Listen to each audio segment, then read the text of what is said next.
Welcome to 1623 Studios live election coverage. We're covering the 2019 Gloucester election here from historic Gloucester City Hall and Kairos Auditorium. Thanks for joining us and thanks so much for tuning in. I'm Maureen Aylward here with several hosts, Meredith Fine, Corey Kukuru, Heidi Dallin, and Arina McWilliam-Lopez. This year we've expanded our coverage so that we can bring you interviews from the candidates up for election as well as those who are unopposed, and also to discuss and have conversation about some of the issues that are happening. We want to remind folks that the polls are still open until 8 o'clock tonight, and after they close, we'll bring you the latest election coverage and the results. But first, I'm sitting here with my co-host Meredith Fine. Meredith is a Gloucester attorney with offices in Middle Street and a former editor of the Gloucester Daily Times. Meredith, welcome. Thank you so much, Maureen. Thanks to all of you at home for watching. This is my fifth election hosting for the cable station, and I tell you, it's a huge honor, and I appreciate being here. Well, it's wonderful to have you. And that's a decade of election coverage, so just put that in there. I have a high pain threshold. That's right. So we've got races in city councilor at large. We've got the Ward 2 city councilor and also candidates up for election for school committee. But there's several unopposed candidates this year. And I just wanted to, as we start off the evening, what do you think about that? I think part of what's interesting here is what's not happening, as you say. There was no race for the mayor. Safathia Romeo-Taken is unopposed, which certainly speaks well. There are two kinds of election, Maureen. There's our elections, status quo elections, where people are satisfied and don't really want to make a lot of changes. And then there are change elections. And clearly, the voters are generally happy with the way that Gloucester's being governed. The only contested races are where there were openings. Mm-hmm. And so Paul Lundberg, who has been on the city council for 3 terms, which is 6 years. Ken Hecht, who has served 1 year as the Ward 2 councilor. And then 2 longtime veterans of the school committee, Tony Gross and Michelle Sweet, are all retiring this year. And those are the only places where there are races. And so that's not a coincidence. It's been a quiet election. There's no ballot questions. There's really not a huge amount to bring people out. There was not a lot of direct mail to people's homes. But that doesn't mean that the race is unimportant. There are huge things going on. And I do have a couple of observations from this year's race. Yeah, let's hear them. Thank you. First of all, the mayor was more involved in this race than mayors usually are. How so? She posted a Facebook video on behalf of one of the candidates in Ward 2. I want to be a little careful because the polls are still open. Right. And so so I want to be careful about when I talk about who's endorsing whom. Mm-hmm. But a number of the city council candidates endorsed each other. The mayor, it appears, recruited candidates for the city council, which she has a perfect right to do. And so there was a lot more involvement in this election by incumbents and the mayor than there usually is. Another issue is the generational change that's going on, the passing of the torch, if you will. Many of the people running for city council and for the school committee are in their 30s. And that comes with pluses and minuses. There's a lot of veteran experience that we're losing, particularly on the school committee. Tony Gross served for 4 terms on the school committee, that's 8 years. And Michelle Sweet served for 5 terms on the school committee. So that's a combination of 18 years of experience leading the school committee. And the last point I want to make, and I want to be a little careful about how I say this as a former editor of the Gloucester Times, but there really wasn't any news coverage per se of the election. And I'm not faulting the current staff of the Gloucester Times. When I was the editor of the paper in the 90s, we had 13 full-time staff, if you can believe that. And now there's just a handful of people. Right. There were a number of forums for the candidates, but no debates. There was a lot going on Facebook. But essentially, nobody was asked a hard question in this campaign. And that's a shame, because there are always hard questions that should be asked and answered. So there weren't really many debates. It wasn't like a traditional There were debate. no debates. There were no debates. No. It was just answer questions, and everybody got a chance to answer questions. Right. But nobody really, except for Ward 2, I suppose, right? They went back and forth a little bit. A little bit. Yeah. But you know, there are all kinds of interesting questions that should be asked. The incumbents have records that they should be asked about. Again, I want to be a little careful because the polls are open.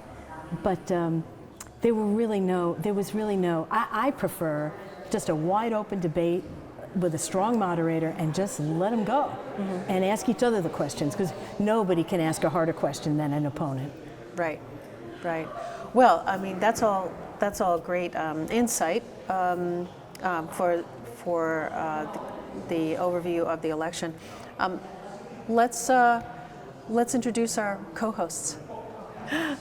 So we've got a couple of co-hosts, as I mentioned. Corey Kukuru and Heidi Dallin, as well as Arena McWilliam-Lopez, are down on the floor, and they're going to be interviewing candidates. They're going to be talking to folks. They're also going to be going over some of the issues and providing some interesting tidbits. And so we'd like to go down to the floor right now. Corey? Hey, Heidi Dallin is here again on the floor, and this is my 4th election here down on the floor of City Hall. I love being here with 1623 Studio and the gang, but we're adding to the gang this year. I have Corey Kukuru with me. Welcome, Corey. It's great doing this with you, Heidi. Welcome to your first election. Honor. I know, amazing. Yay. Right? Beautiful setup here. Yeah, this is great. Well, I'm going to enjoy working with you, and if you notice the fabulous map right behind us. Oh yeah. We'll be going over that shortly, folks. That's Corey's creation. It is. We want to remind you now, the polls are still open. There's still time to go out there into your voting precinct and make a difference for this election year. We have a lot of fun things lined up for you this evening. Lots of interviews. We'll delve into the issues a little bit. Yep. Delve some great interviews. Give you kind of the temperature of the room. We already have a lot of people arriving here. Yeah. So there already are people milling around, candidates, incumbents, the mayor, the senator. So it really is a lot of fun. So come on down if you want to, and or come on Facebook. Yeah, right. It's a big We're on night. Facebook. Hopefully you're watching us. Yeah, so you're watching us hopefully either on Channel 12 or on Facebook right now. We can tell you if anything happens with the Facebook feed tonight, we'll be on Channel 12, the unfettered broadcast all evening long. But we're glad that you're watching us in high def on social media. And to that point, we want to introduce Arena McWilliam-Lopez, who is actually moderating our social media tonight. Hi, Arena. Come on How are in. you? Hi, everyone. So Arena's role this evening is basically she is sitting on our Facebook page now and our Instagram account, and she's been fielding questions throughout the day that we're going to relay to the candidates, correct? Looking forward to it. Yeah, so I'm collecting questions, looking at reactions, going to be sharing feedback that can potentially be answered live by candidates. Right. Oh. Yeah. So if you have anything you want to volley to Arena now, you can do that either on 1623 Studios Facebook page, the Bridge Cape Band Facebook page, wherever it's being shared. She is our hawk tonight. She is all over it. And she'll be checking in with us periodically throughout the evening to kind of get what the vibe is right now. I mean, we know it's a different sort of election. A lot of unopposed races. There weren't really ballot questions this year, but some important races are at hand, too. Some young blood coming in, so looking forward to that. It's been a decade away from Gloucester, my first election back, so really excited to see what's happening, especially with digital Gloucester. Very cool. So yeah, so hit up Arena now, and then Heidi and I will be back with you throughout the night. Yep, we will see you all through the evening. We'll be here, right? Yeah, absolutely. All right, so Maureen and Meredith, take it away. Just FYI. Yeah. So we're here with Bruce Tarr, State Senator Bruce Tarr. And Meredith and Bruce, Take it away. take it away. Hi, Bruce. Thank you for coming when I know you're so busy. Thanks, Meredith. And you haven't voted yet, so I have not. So we got to get you out of here. I will be leaving here to make sure the polls are still open and we're complying with the law. And I will be voting shortly after this, and I would encourage anybody who's watching to do the same. If you haven't voted, please come out and do that. You know, the candidates work really hard, and they put in a lot of effort, and our democracy deserves to have you come out and participate too. So I hope people will. Thank you. I, of course, agree. Speaking of democracy, Yes. I can't help but ask you, as the second leading Republican in the state. Is that the right characterization? Well, it depends on how you count. Well, you're the first. You're the first to me. So, Thank you, Meredith. You're welcome. What's your take on all the stuff going on in Washington? How does the Republican Party kind of get through this? Well, the second part is a very interesting question. Let me answer the first part first, and that is, I think like most people, I'm discouraged at everything that's happening in our nation's capital. And I'm discouraged by the divisions that are being highlighted in this country, and the fact that some of the very worst in some people is being brought forward. And all of that is happening at a time when we live in a very challenging world. Globally, we have conflicts happening, we have climate change, we have other kinds of issues dealing with social justice and our economy and housing and so many things. And, we're having to focus on what divides us rather than what unites us. And I hope every day that the Congress will find something that they can agree on and show that we can still work collectively in this country about things, because we do care about a lot of the same things. I mean, one of the things that's troubling to me, I personally believe in a strong two-party system. I think a strong two-party system holds each other accountable. And kind of the absence, or the increasing absence, of moderate New England Republicans seems troubling to me, that we're becoming more kind of one-sided. It's hard to hear you. But How do you reach out? How do you reach out to people and encourage them to be part of that moderate Republican? So I think about this a lot. Yeah. And my concern is that growingly, partisan politics are controlled by the extremes.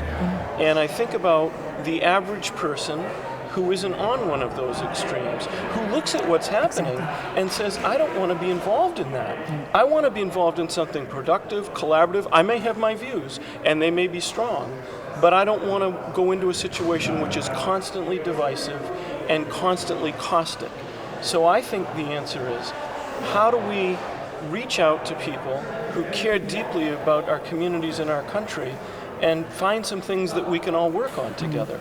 And that's true, I think, for Republicans and for Democrats as well. Right. And of course, we have a great example of that in Massachusetts with Governor Charlie Baker. It clearly, he's number one, right? No matter how you count 2 and 3, he's number one. And he has made an extraordinary effort to work with the majority party. And we can see the results in so many areas. And so I actually think we have a great example to share with the rest of the country, if not the world. And I think that's the model, is let's find some practical things we can all work on, and let's move forward. And hopefully that will attract people. And what are some of your priorities coming up? So we've got a lot going on, and one of the things that I'm very pleased with is what we've been doing in the legislature with regard to education. And I'm going to have to digress for just a minute to give you some background, and I apologize. But a number of years ago, a group of us as North Shore legislators said that the foundation budget, the budget by which we determine how much it costs to educate a student in Massachusetts and how much the state will provide to assist with that, was badly out of alignment with the actual costs. And the foundation budget was a product of the Education Reform Act of 1993. Yeah. It was supposed to be reviewed every few years. It never was. So a group of us called for a review. In 2015, we got the report back. We had to pass legislation, and the report confirmed what we thought, that we were over $1 billion out of alignment. And the good news is, Meredith, that now both the Senate and the House, as a result of that report, have passed legislation to be able to close that gap. And what does that mean? For Gloucester, for instance. I was just getting to that. I was going to ask that too. Maureen, I know that question was fomenting. I could see it coming. But for Gloucester, it could mean, because there are a lot of variables, but our current projection is that it could mean over $1 million of additional money in the formula. But one of the other things that's important that a lot of us have been working on is the special education component. So the state provides additional assistance for students that have extraordinary costs of special education. And in those cases, if a student crosses that threshold, we provide 75% of the additional cost of educating that student. But most of those students are outplaced out of the district, and they require transportation, and that cost is not included in So that it's going to program. include the transportation? It is. That's Wow, great. And that's so fantastic. if we can we still have to reconcile the two bills, but I feel very positively about that, and That's I think fantastic. we will get them reconciled and onto the governor's desk. And there are a whole host of other things that we could talk about with that bill, but it's the product of years of work, and I'm very, very pleased. Speaking that of happened. transportation, Yes. there's been some talk recently of raising the gas tax to put money into the T and the roads and so forth. Do you think that's going to go anywhere? It's hard to tell. We did raise the gas tax a few years ago. It was very controversial because that increase also included indexing to inflation. That provision was defeated at the ballot by a citizens' initiative. Whether it will happen again, I'm not sure. But one of the things that I think is important to understand is that we are putting very large amounts of money into transportation now. And in fact, we just completed work on a supplemental budget in the Senate where we had over a $1.1 billion surplus from fiscal year 2019. Wow. Now, you can't always count on that money being there because you don't know what's going to happen in future years. But we did put additional money, for instance, for roads and bridges that we give to cities and towns through the Chapter 90 program. We gave $50 million of additional money to the MBTA to modernize, and that's an ongoing project. So we know that we've identified some funds. What we need for additional revenue, I think, is still subject to debate. And I will say that it won't happen this year. It may happen next year. Okay. Well, listen, thank you so much for coming. We really appreciate you coming here, and go vote. I will, and I want to see everyone there that hasn't voted yet. And let me just say thank you to both of you and to 1623 Studios. I've said it many times. You are a critically important resource for our communities. You involve us all. You keep us together by being able to give us access to things we might not otherwise be able to come to or be part of, and it's deeply appreciated. Oh, and thank you, tonight is Bruce. no exception. Thank you so Bruce. much. Thank you both. Great Love to those see kind you. words. Great to see you. Thank you. And I look forward to the move to the new studio. Oh yeah, you got to come down. I'll be there. Come over. Okay. Good night. Bye, Bruce. Bye-bye. Well, that was State Senator Bruce Tarr spending some time with us. And now we're going to throw it down to Corey and Heidi on the floor. Hello, here we are with Madam Mayor. Yes. Running unopposed, Madam Mayor. Tell me, how does that feel? It feels really good. It really does. Not because I don't like a challenge. It's because right now I've had some difficult times in our lives. Being a caregiver, losing my brother was kind of hard to actually run with a debate. And so we did state of the city. I went to any ward council that wanted to have me in their ward, and I went to Lanesville, LLC community, and Ward 4 and Ward 1, and we discussed some of the things that are happening. And I encourage that more. I think that ward councilors have to go back to the old ways and have meetings. I remember when I was a city councilor, you'd have it monthly, especially if something was going on, like Gus Foot when, Gloucester Crossing. You really need to have ward meetings before there is a crisis. So if a neighbor says, there's something happening, we really need to know what's going on, you need to have a ward meeting. And if something you don't understand, then call in the mayor's office so maybe we can help. And I thought that was great that when I met with Ward 1, I got some of the concerns, and rightfully so. There's a lot of concerns. There's a lot of concerns that are happening on zoning and what's happening, and we're going to have more, our employees have some training. Because you know what, including maybe city councilors on planning and development, because if an issue comes up and you really don't have that expertise, well, you know what's wrong with having a course? Right. We did that actually when on zoning, we were, for the first time ever, the Cameron's project with affordable housing, we had people come in and help us. We had another attorney come in and explain what affordable housing is, what really is affordable housing. And that's some of the issues that, I'm glad after August deadline. That would be great for everybody to Yes. know those things. I wouldn't mind. I wouldn't mind going to something Absolutely. like that. And if I hear that, then we should do that. And what happened is in August, when I found out that I didn't have an opponent, the sign of relief, I'm going, let's just go forward. Let's keep getting some more money. Because let me tell you something, it's really difficult when you are a 2-year mayor. Because the fact is, a lot of the people in government don't know if you're going to be there. So if you're going to start a project, who's going to finish it? Because it takes about 2 years to even get the money to funding. We're very lucky that the administration, Polito, Baker and Polito, I love to put women first, Baker and Polito have supported this administration like you wouldn't believe.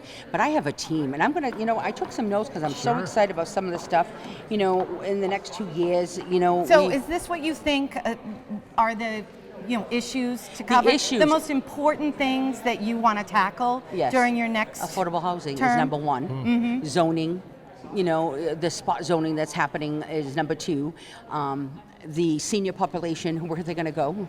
Right. I mean, I'm serious, because there's a 4 to 5 year wait. What are we going to do? I mean, there's no more space to do this. Right. So how do we convince the people who do have 4 or 5 family apartments, homes, to what do we do to encourage them to, keep it affordable, and what can we do as a state? Because, it's fine when you see Salem building all this affordable housing, 60 units in 1 block and this and that. You know what? They're bigger and they have more businesses. It's harder here. Our space, we have open space, and it's beautiful, and we're an island, and so it's not as easy like Salem or even Beverly. But you know what? We're there. We're almost there as far as understanding that we have the need, because we do. And so when the governor called and said, we have some money that we're going to work on, and each, what do you like to do and how you're going to do it, and where do you want to spend it? You only have now to get this money in, and where do you want it first? And I'll let you make, let's say, the options. And I'm going, what's the first option? Affordable housing. Forget it. Don't even give me 2 and 3. I need any money you can get for the Cameron's project, because if that doesn't go through, we lost our chances. And then what am I saying to the people of Gloucester? We're creating jobs, but who's going to take them? If you are making minimum wage, and your rent is $1,500, you cannot stay here and work here. Right. And let me tell you something. Even if you make $15 an hour here, you think someone's going to drive from Peabody or Beverly to get here? We want to keep the jobs here, but we want to keep the people here to do them. Right. The ones who already had the experience, the ones who already know our culture, our heritage, know how to work on fish or work in our industry and keep it going. I want my artists to stay. You can't not have this beautiful, we have 2 historic districts, but we also have 2 culture districts. If you how many towns have that, actually? Right? And actually, how are you going to sustain it if you have no artists to do it? Right. I mean, there are so many issues that we need to do. We're planning our 400th. We are looking... What's anything exciting on the horizon? I did drop some water somewhere. That's okay. I needed some water. You need some water? If you don't water mind. for the mayor, please. I talk Water too for much. the... But like here it is. You know what? We have... If anyone doesn't believe it, but I don't know if you haven't taken a walk at the back shore, or even the back shore on a stormy day, climate. We're going to go underwater, and I'm not going to sit there and worry about a water treatment plant that's going to be under. They're going to move in the city very soon. Yes. If you look at some of the old pictures that my seniors love to show you is, there you go. Thank you so much. Housing used to be at the statue. Right. Yeah. They made the sense of taking them away, moving some back, and moving some other places in Gloucester. We don't have that option anymore.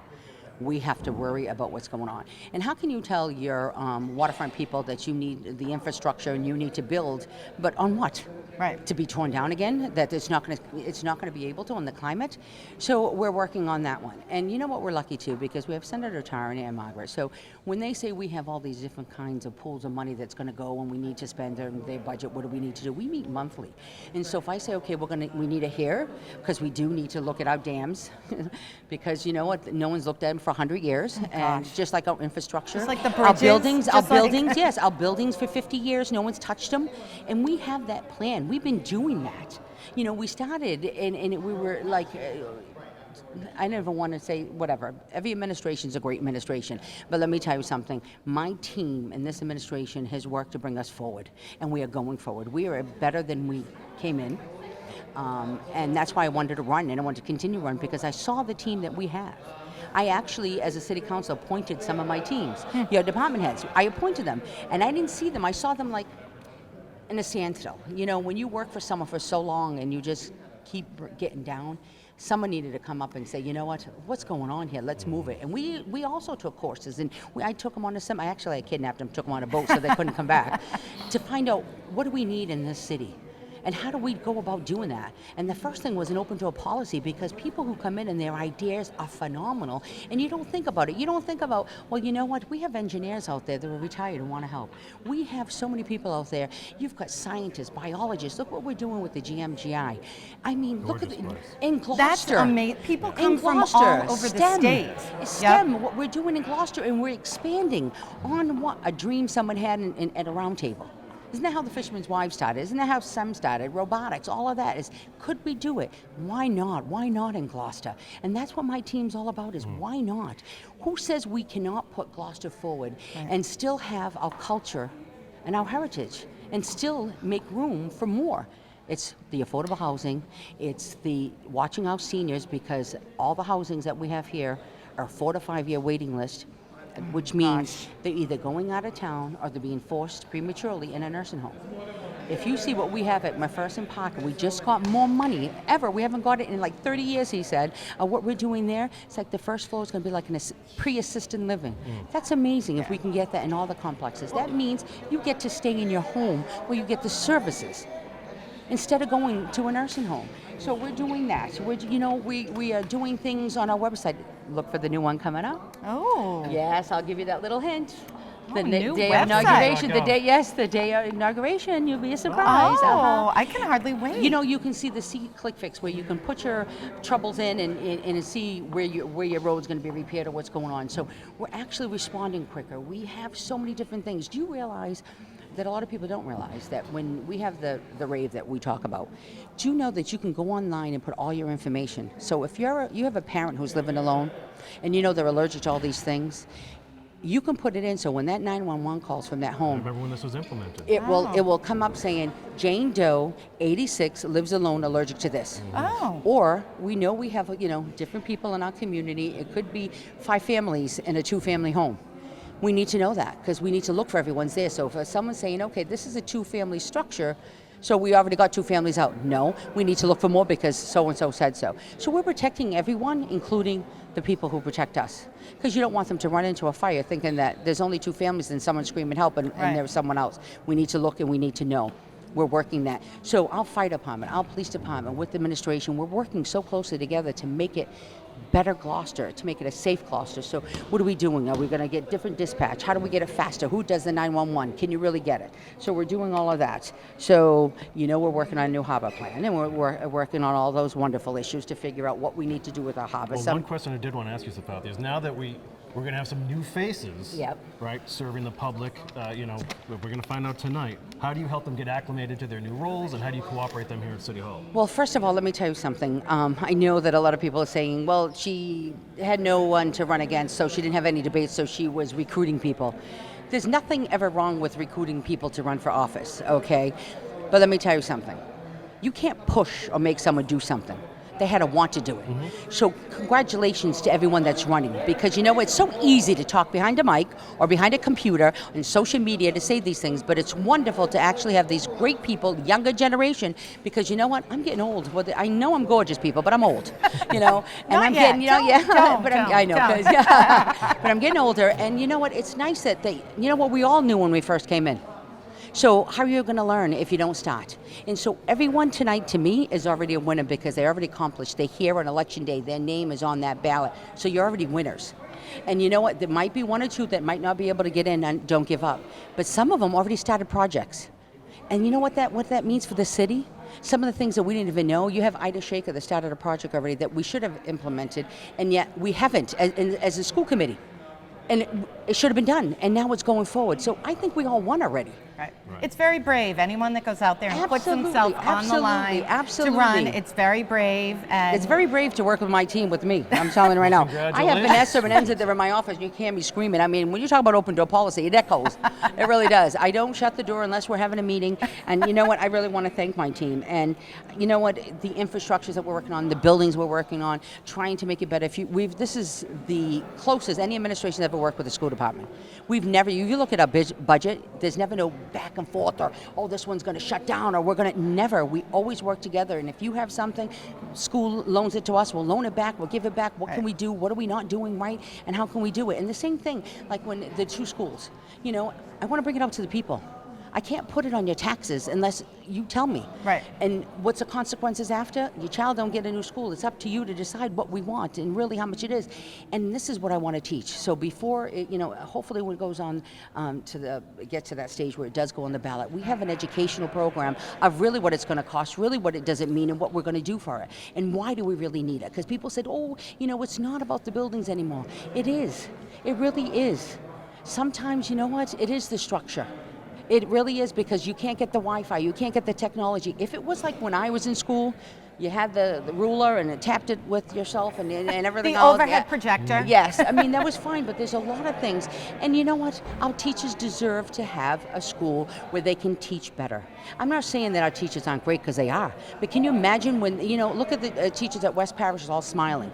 You know what? Why shouldn't all our teachers smile? And I thank all my teachers, because the fact is, you know what?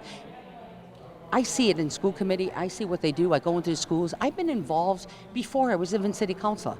We've all volunteered at some way or another. I've been involved so long that, you know what, I think I belong. I'm the only one who I think belongs. What can I say? But the fact is, we really need to do it together. If we work together and we explain things how it's going to happen, then no one will feel like, where's the transparency? Where is this? It was just forced. I haven't made up my decision. I'm going to make my decision when I go in front of the ballot. I think I need a new school. Can I afford those taxes? And we got to figure out, is there other options for seniors? You got the CPA, and we're taking that off. You got all these things, and you keep adding. It does hurt people. Well, you know what? I am glad that you get 2 more years to work all this out. And I think one of your big hallmarks the last few years has been working with people and relationships in community. I'll give you a hint. All right. Okay. We have a human. Are we going to get something out of you? Come yes. on. We have the human. I want to let you know we have the Human Rights Commission and the Disability Commission. But you know what? Everyone's forgotten. I want you to go to the second floor here and look at all those names. Look at all those names. Now, can I tell you something? Nobody with a wheelchair can ever see that. No elevator can get there. Mm-hmm. But we're going to make sure that everyone gets to see those names. It's coming soon. Well, relationships is what you've done when you've been here. We're going to make sure, without changing the inside structure. That's the hint. Inside structure. So thank you so much. Thank you. Thank you for another 2 years, for putting yourself on the line. I want to thank my team. I'm really telling you, I have a great team. My administration, it's never an I, it's a we. And everyone, all my managers, Jim DeCino, my office, I want to thank you, because you know what? I shine because we all do. Yep. Besides the back ag growers teaching us how to farm. Right. And don't forget our wonderful boulevard, because what do? And that's all volunteer. Makes us shine. They make us shine and smile. Right. It's all of us. Everyone who volunteers, thank you, because without them, there's no way we could succeed, ever. There you go, Gloucester That's Mayor, it. Couldn't say anything we'll better. See you in 2020 and Thank beyond. You so much. Thank you. Maureen and Meredith. Thanks, Corey and Heidi, for that interview with the mayor. Here with Meredith is Paul Lumberg, the current city council president, and a councilor at large. Meredith and Paul. Thank you so much. Hi, Paul. Thanks for coming in tonight. Thank you very much for having me. Congratulations on your big victory tonight. Yes, well, I did. I was able to pull it out at the end, and that was, I had a lot of people working for me too. Right. And a lot of good support in the community. Thank you. You're quite welcome. Absolutely. Thank you for your service. Well, I appreciate it. People have no idea how much work it is. Well, it's a lot of work, and we have a great. Everybody brings to this work a willingness to do what's right for the citizens of Gloucester. I've seen that, in all the terms that I've been on the council, that everyone who comes to either run or serve wants to do what's right for the people. And that's true for the school committee as well. We've just had a wonderful group of people who have given of themselves to make our community better. And you were saying earlier that the group of candidates this year was really terrific. Right. Yeah. The group of candidates for both councilor at large, for Ward 2, and for the school committee is terrific. And it really gives the voters something to think about. Beyond just, I know so-and-so's name. People have a point of view. Candidates have a point of view.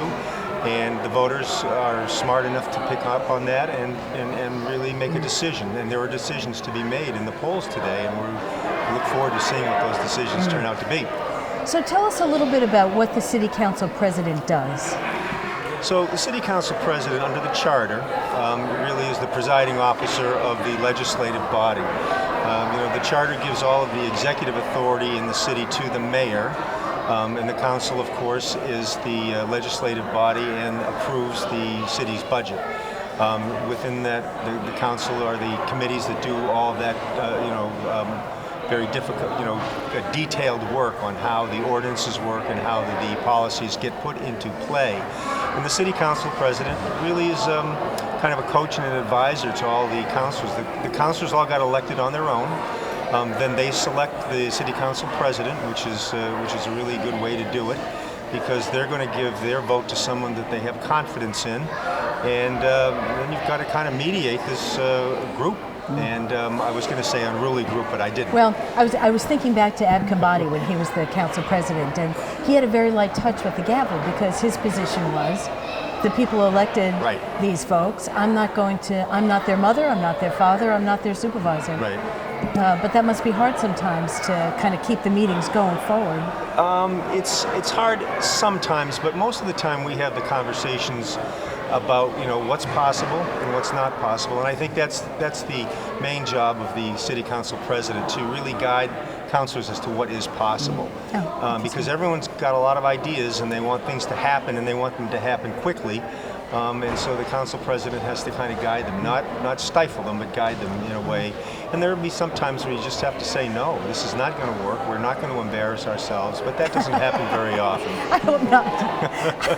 And in this last term, what are you most proud Lisa, of? do we have anybody on tap? Well, in this last term, we were able to do a really good job on zoning for the retail marijuana shops. We've got that in just the right place.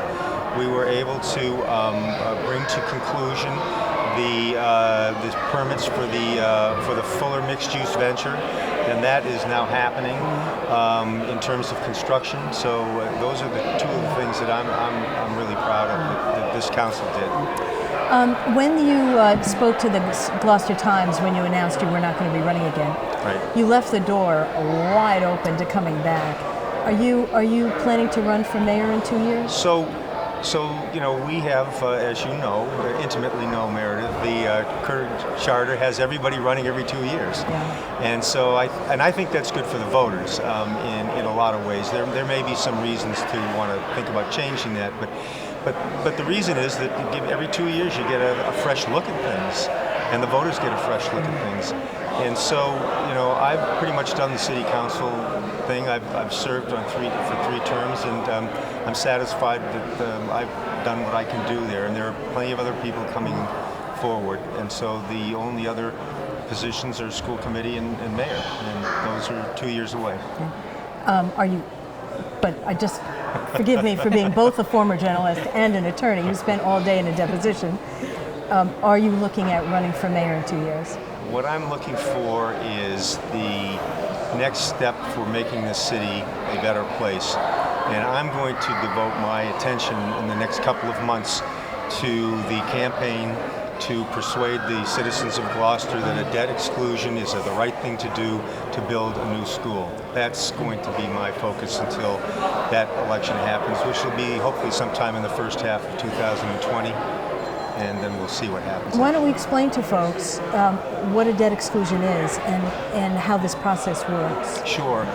So in a nutshell, the Massachusetts State Building Authority has granted Gloucester a place in line to get significant state funding for a new school.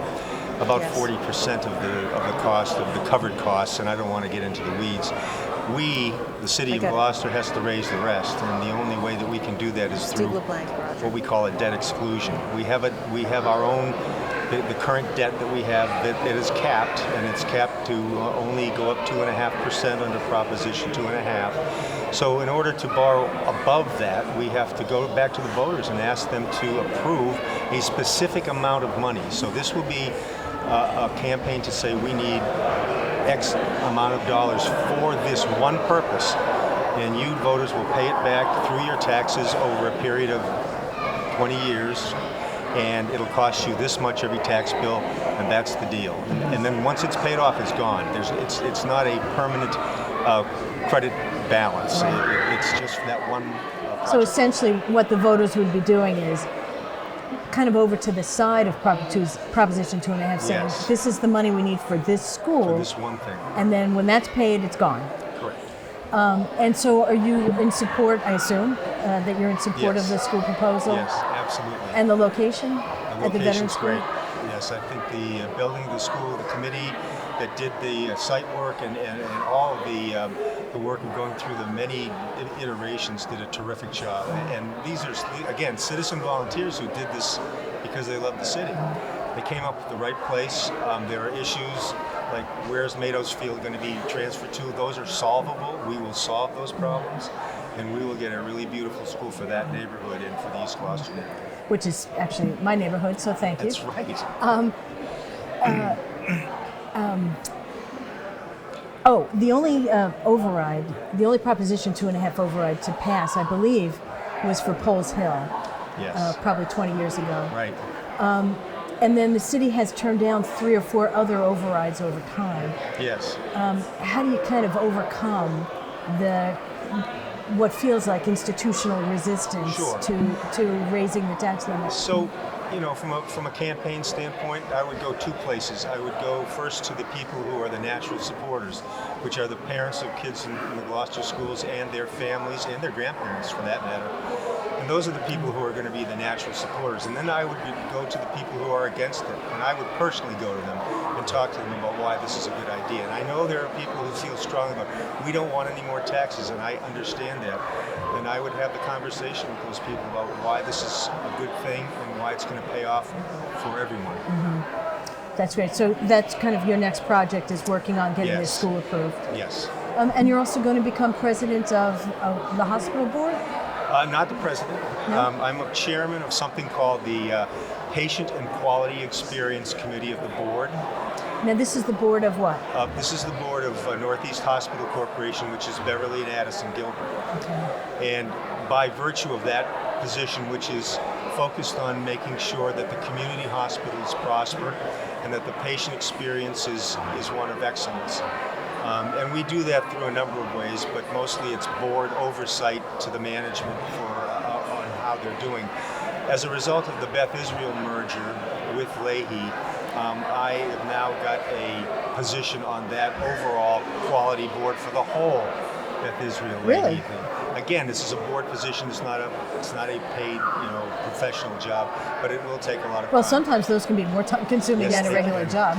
But we've got a really great group of hospitals, and my charge specifically on that board is the preservation of the community hospitals, making sure they thrive, as opposed to the big teaching hospitals, which are also part of it. Thanks for asking. Sure. Thank you for your service. Yeah. Just to wrap, I just have one more question. What advice would you? There's going to be at least one new city councilor Yes. coming in. Well, 2, actually, County Ward 2. What advice would you give to a new city councilor? So I have the unique position under the charter. The city council, the new councilors, newly elected councilors, get to spend some time with the existing city council president, who is supposed to enlighten them on how the council works. So I get to do that. And You're going to take them down to the run line? yeah, right. It's the same advice I gave them when they were running for office. Listen to what people want, but don't just listen. You've got to think it through, and you've got to figure out they elected you to do a job, and you've got to be very mindful of what they want. But at some point, you've got to be the one who says, because you represent all the people, this is what I think is best for the city, and I'm going to stick with that. And I think if you do that, if councilors do that, they will be well served. At least I think that. And I'll give them that advice and then launch them. Well, thank you so much. Do you have anything, Maureen? You all set? Thanks, Paul Lundberg. Down with Corey and Heidi on the floor Thank you is so Ward much. 3 Councillor Steve LeBlanc. Councillor Steve LeBlanc running unopposed, so congratulations for that, sir. Thank you, Corey. Thank you, Heidi. Do you have a message particularly for your constituents?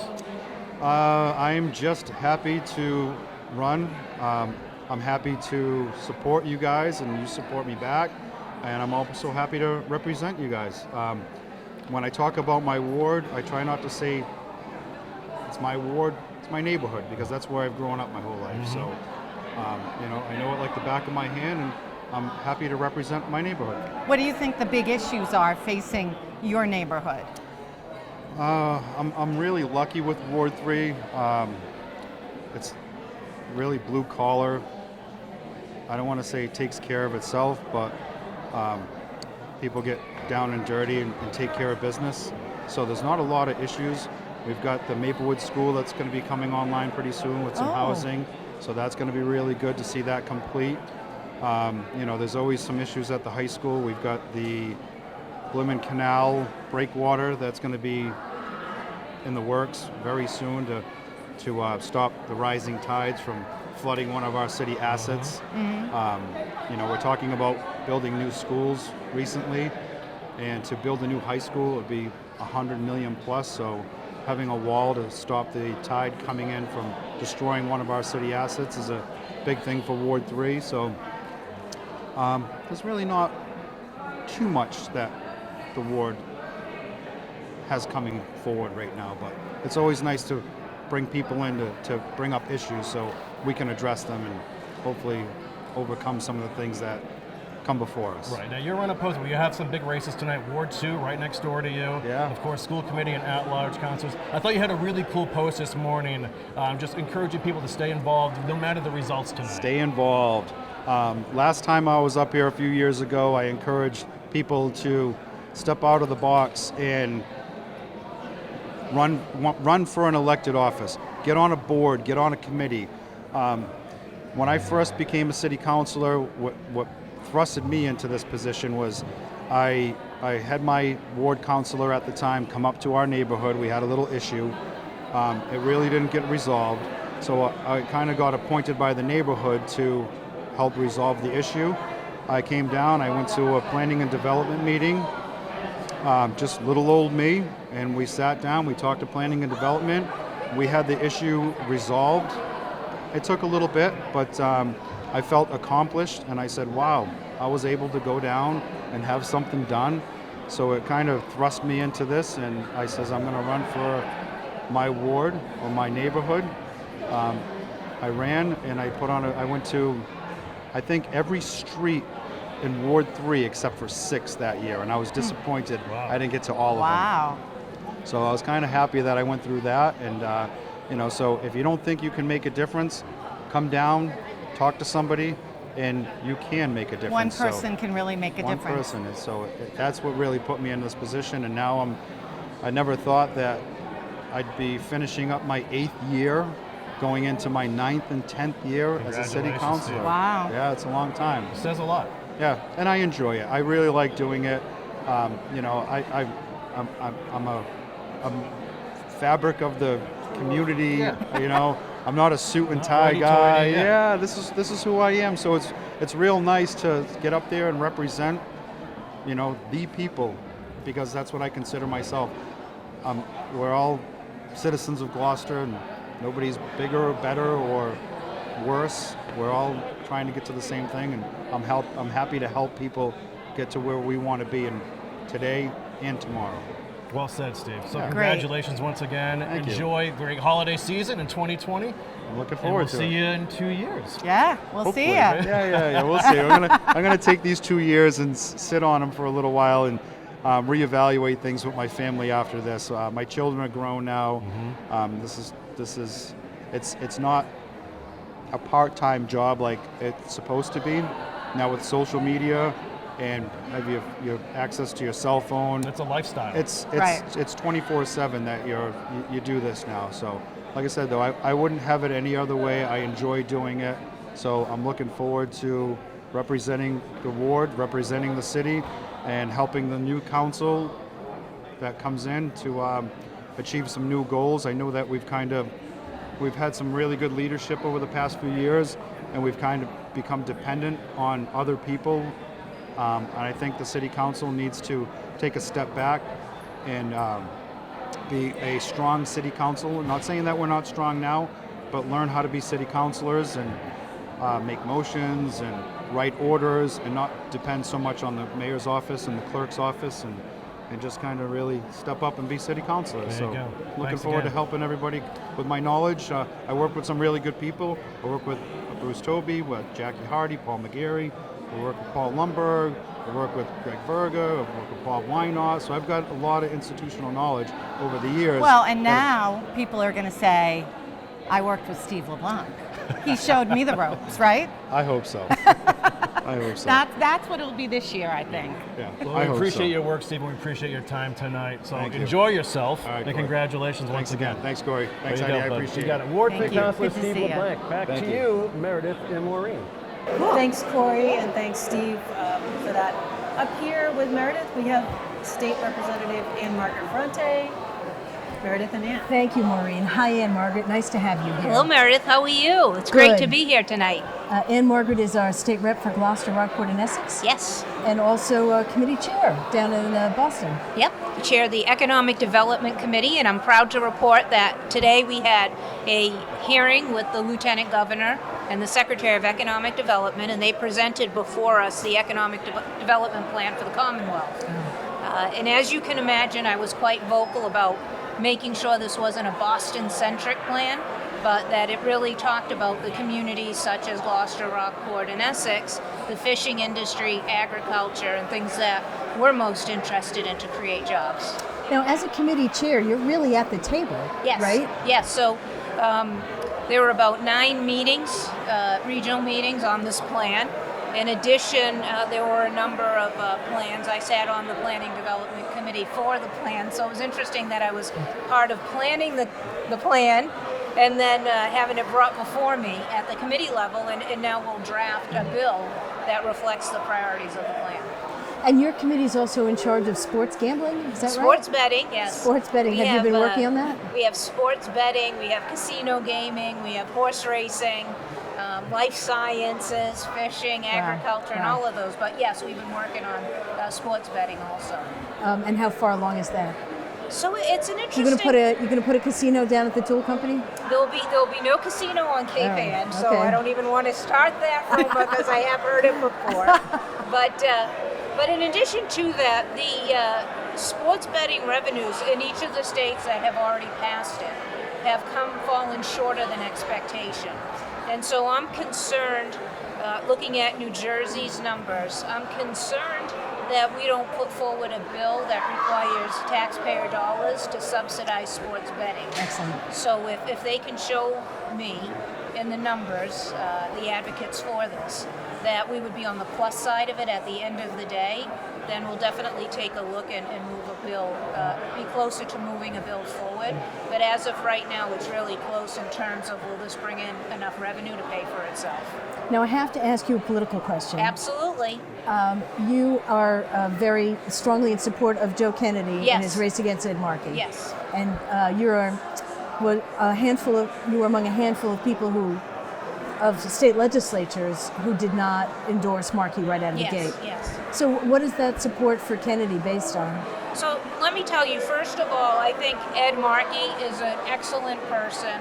I think that he's done considerable amount of work for the Commonwealth. However, I think we've come to a point in politics where we need to look towards the next generation of elected officials that comes forward and who has what to offer. And I think Joe certainly has proven himself to be his own person. Granted, he has a name that causes a lot of attention, but he does prove to be his own person in that he delivered the State of the Union rebuttal to the president's speech. And he chose a venue that's very important to me, and that was vocational school in Fall River. And we've been doing a lot of work here on Cape Ann to make sure that students who aren't necessarily college bound, but have a lot to offer in this economy have an opportunity. So, for example, we opened up GMGI in their Biotech Academy and said, with a 1-year certificate, you can get a productive job. We brought the laborers and other unions into the high school and said, for those of you who want to go into the trades, we're going to give you an opportunity to join a pre-apprenticeship program 2 years earlier. And the day you graduate, you're going to have a job paying over $25 an hour. plus about $7 or $8 in an annuity, plus one of the best benefits plans. We've also are working now with advanced manufacturers to open up that pathway. And so one of the things that is really important to me is Joe has this concentration on STEM and on jobs for folks who aren't going to take the traditional path to employment. And I think that for a community like Cape Ann, where we've always had the fishing industry that people could go into and have a job the day after graduation who don't now, that's very important. So sometimes it comes down to that new energy, so to speak, but looking at the current generation in front of us and saying, how do we work with them to make them productive and not leave them behind in today's economy? Okay. I could talk to you all night. I appreciate all of your hard work and dedication to what you're doing. Thank you. I appreciate you coming on tonight. Oh, well, I'm happy to be there, and I want to give credit to all of the people who put their names on the ballot this time. Those of us who have done that can appreciate the courage that it takes, and the willingness and the nerve-wracking and just the confidence to put yourself out there, go to the doors, be out at the standouts, and really put yourselves out there. So all of them, in my mind, are winners tonight for having the courage and the fortitude to do that, and I think that everybody makes the process better when we have that exchange of ideas. So I want to congratulate all of the candidates tonight. Thank you so much. Thank you, Meredith. Great to Thank see you, you. Maureen. Great to be here. Congratulations to 623 for a great broadcast. That's great. Thank you, Thanks. Ann Margaret Ferrante, our state representative. And we're heading down to the floor right now to Corey and Heidi, who are going to talk to Val Gilman. Here we are with Val Gilman running unopposed, Ward 4. Congratulations, Val. Thank you're tonight's winner, Val. Thank you, Corey. Appreciate Well, it. you're keeping it together in Ward 4. I think it's a real good vote of confidence. I hope so, because I've worked hard. I've got great constituents with great spirit. It was a little hard for me to sit on the sidelines at the debates because I really wanted to get in there and state my opinion. They gave me 3 minutes at the Lanesville Community Center to say whatever I could say, and I was breathless at the end because I try to say so much and so little. But well, what do you see in Ward 4 that you're going to be working on this year now that you have this vote of confidence to continue? Well, I appreciate that. One of the most important things is we're going to be getting the Dogtown Preservation Commission off the ground. So it's a new commission that has city staff like Mike Hale, Public Works Director, and Adrian Lennon, who's a conservation agent, a representative from the City Council, whom I hope will be me, and then some really qualified people. So we're really going to try to get our arms around a management plan and the things that we need to do to preserve Dogtown. So that's pretty cool. We're going to continue working on our municipal vulnerability plan and the matters that are important to us, including evacuation plans and good neighbors programs, making sure that our seniors can age in place and feel safe when we have these crises, issues of private road repairs, betterments, fighting for what we can fight for in the budget, I think. And then, of course, from a city perspective, continuing to grant special council permits, make the right decisions consistent with our housing production plan and affordable housing and all the important things. And from a school standpoint, working hard on the debt exclusion override and trying to get buy-in from the community, because it's really hard to get on the queue for MSBA. We're on the queue right now. It would be really sad to miss that opportunity of getting such a nice reimbursement from the state. So that's a major priority as well. So those are some of the highlights, and I'm excited. Can't wait to find out who my colleagues are going to be. I was going to say, what is it like actually being on the sidelines for a night like this? It's been kind of hard. It's weird. I feel a little bit left out. It just feels weird. But I'm blessed that I was able to stay focused during the last 4 or 5 months and ready to just continue. I already have a ward meeting scheduled next week at Lanesville Community Center. I'm going to set up something for Ward 4-1 as well. So want to keep work together with my constituents because that's what a ward councilor needs to do. And I'll be working with different at-large councilors now to help support me when they need to with different orders and different priorities. So it's all cool. It's really exciting. I was waiting for confetti to shoot off because it's now 8 p.m. and 8 the polls have p.m. closed. Oh my folks. God! So you must be ready to Yeah, we're interview gonna the start important spitting out people. results soon. Okay. Yeah. You're So important. thank you for Oh, your well, time thank you, tonight. You're Heidi. important. Thank Ward you. 4, you're important to the city. I so- appreciate that. Great. Well, good luck keeping Ward 4 together. We're depending on you. Thank you. Thank you both for Thank for you, your Val. We service. appreciate it. Thank you, Congratulations. for Studio 1623. Yeah. So for doing a Thank great you. job. Thank you. Have a good night. Yeah, you too. Thank you. And we believe that Ken Hecht, outgoing Ward 2 councilor, is with Maureen and Meredith now. Hi, we're back. The polls are closed. It's 8 o'clock, but we're sitting here with Ken Hecht, current ward councilor too. And as we go with you, Ken, Meredith might have to break in with some election results. Welcome. Welcome, Thank Ken. you. Thanks for coming. It's great to be here. It's What an great to have exciting you night, here. huh? Yeah. Well, and you're all dressed up for democracy. I know it. I figured I'd put, my wife picks out all the clothing, so I'm good to go. That's funny. Mine does too. So you served on the planning board for a couple years, and then one term as Yeah, Ward 2 2 years in council. the city council. And what did you learn from being a ward councilor? I think I have unbelievable respect for the people who do this job. Yeah. I mean, it is tough. There's a lot to it. I mean, I was speaking with Steve LeBlanc earlier, and he said, 8 years ago, there was no social media. It was like you get a phone call, you see someone on the street.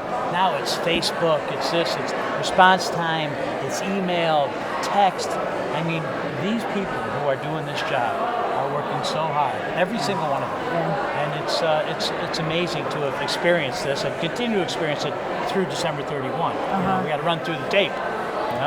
And then what are your plans after you go out of office? Well, I want to sharpen focus. I got my kicks out of the lights in the trees, out of the co-working space, Gloucester's first co-working space, doing that, the West End Artist Studios.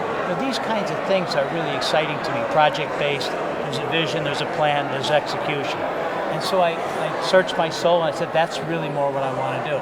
So I'm hoping to sharpen my focus and work on a smaller number of projects, but that have a deep impact. So specific, like economic development Yeah, like projects? Roger Street is a big one for me. Yeah. What are we doing with Roger Street? Yeah. What are we doing with, from Harbor Loop to St. Peter's Square? Yeah. From Middle Street to the water sheet? What are we doing?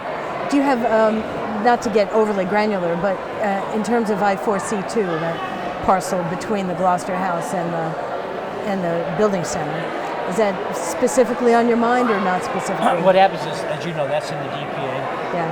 So that's a big hill to That's a climb. conundrum, yeah. What happens is on Roger Street, off the water, is not in the DPA. Roger Street as a street, people are coming from the boulevard, the Stage Ford Park, and they get to I-4C2 and they're like, how far is Rockport?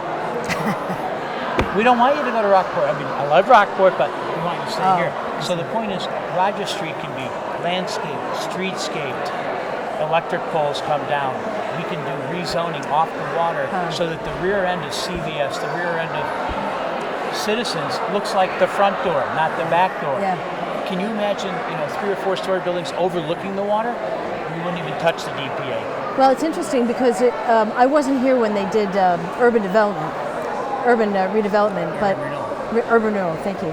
But my memory is that Roger Street was supposed to be very industrial, and that the reason that it's so wide is for the trucks. Right. But time has passed, and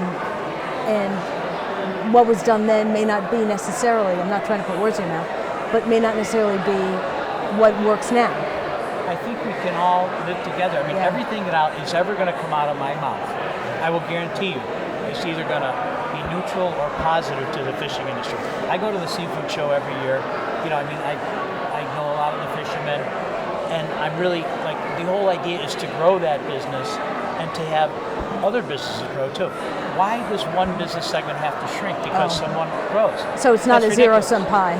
I'm sorry? You're saying it's not a zero-sum pie. It's Grow not a the pie. zero-sum society, no. Right. Like what this guy gets a +1 doesn't mean you have a -1. Right. And I think people are really beginning to understand that, and especially when we look at the Gloucester fishing business as the equivalent of farm to table. we're not going to provide everything to Walmart. We don't have enough fish. What we can do is have really cool niche markets, which is what the seafood show this year with Mass Ave. I'm not sure you heard about it, but it was really cool in terms of how it all came together, and the big orders are coming, but they're niche businesses that really appreciate high-end seafood, which is what we're selling. So would you be doing this like on your own, or as part of a town board, or the DM, or the chamber? I think whatever gets results. I'm very results oriented. Yeah. And if you look at Susan Kelly, she's a hero. Maggie Rosa Generous is a Generous hero. Gardeners? Generous Gardeners. Wow. Think about Maggie Unbelievable. Rosa, Gloucester Education Foundation. I mean, Yeah. there's all kinds of people doing amazing stuff. Yeah. They're not on the city council, Yeah. but they're drilled in to whatever they're drilled into, and Interesting. they're getting things done. So I hold those two up as sort of two of my heroes. So I really did do. so did the city council sort of feel not action oriented enough for you? I think that city council, I'm very impressed how the city runs. I'm on the budget and finance. You want to get a check out of these guys, you got to work it. You know? So I'm very comfortable with how this all runs. Yeah. But a lot of it is procedural, and not necessarily vision, plan, and Right. execute, which is Right. where I want to spend. I gave myself the if you had 7 days to live, what would you do? Oh, there's Well, not how the enough hell chocolate. do we know how long we're There's gonna not live? enough chocolate in the world for mine, but So go do ahead. that now. Yeah, right. What I've learned is what floats my boat is vision, plan, execute. Action. I love it. Yeah. So I am drawn to that. That's where my highest value is. But what the people in the city do is fantastic. It's just not. It's not what really excites me. Right. You know? You're not a process guy. You're an action guy. Well, I'm an action process. Process guy. All I right. process a lot. Process, action, process. Yeah, like Right. engineering. I'm an engineer, time management trainer, and Gotcha. I'm German. You know what I'm saying? So I got all that.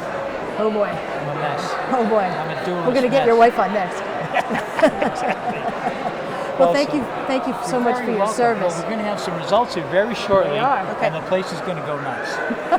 Thanks, Good Ken. seeing you. Thanks, Thanks, for being Ken. here. Thank you very much. Thanks so Take care. much. Meredith, any results coming in right now? Not yet. Okay, so we're going to go back down to the floor where we've got Corey, Heidi, and Arina. So take it away. What did you get down there? All right, folks, the polls have closed. We're anxiously awaiting the results to come in. We actually have a bunch of interviews lined up, but a lot of the candidates want to wait until after the results come in. But in the meantime, we are joined once again by Arina McWilliam-Lopez. And Arina, what has been the talk on social media this evening? So first of all, we have a steadily increasing audience in terms of folks looking at 1623 live coverage. We've got some really positive folks that are just liking the page and making comments, but people are a little shy. I'm not seeing a lot of controversial questions or things that they want to know from the candidates, so maybe our candidates really well articulated everything during the debates. Which is cool. And the one big difference this year is now we are on Channel 12, of course, broadcasting live, but that's in standard definition.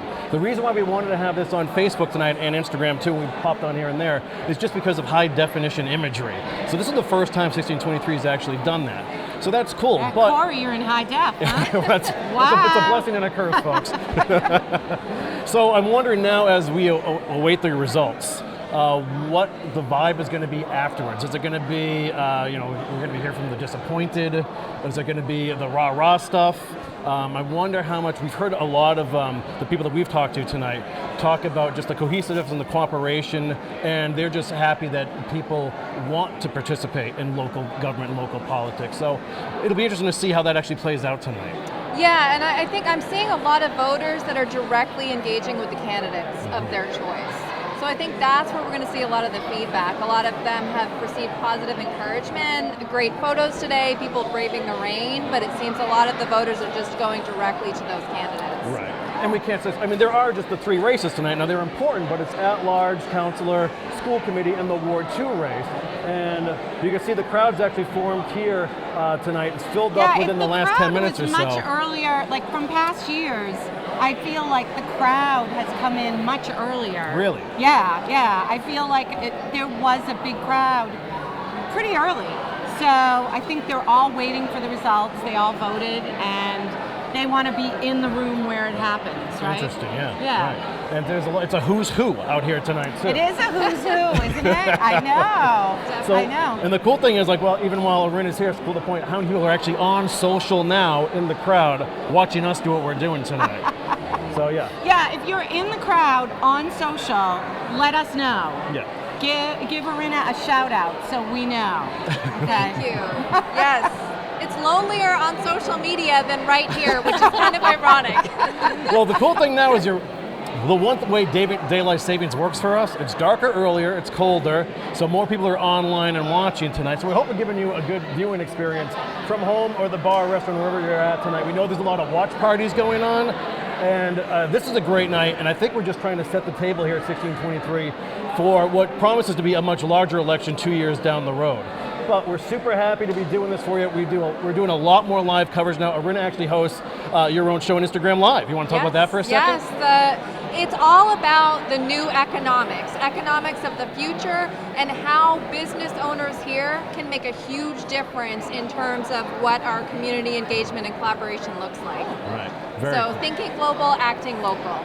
Beautifully put. And so the other big news that we have from 1623 Studios is that we are about to move our physical location for the first time in over 35 years to right almost next door to City Hall, 11 Pleasant Street in Gloucester. You may know it as next door to the old tea company or the Hive where they used to be housed. Or if you're an old timer like me and you're watching this on Channel 12, it's the old Office Center space in Browns Mall. Yeah, it'll always be the Office Center. Did you ever do one of those commercials back then? I think so, yes. So we're super excited about that, and we plan on implementing a lot more live programming for you. You've probably noticed the Now We're Here shows that we're doing, and that's almost like our Today style show. And you'll be right in the middle of everything. Yeah, right. Downtown. Great Run neighbors. right over to City Hall. You can run. It'll be amazing. Sawyer Free Library, Cape Ann Museum, the Downtown Merchants Group. We're not far from the water. Yep. We can walk for lunch now. That's that's a big thing too.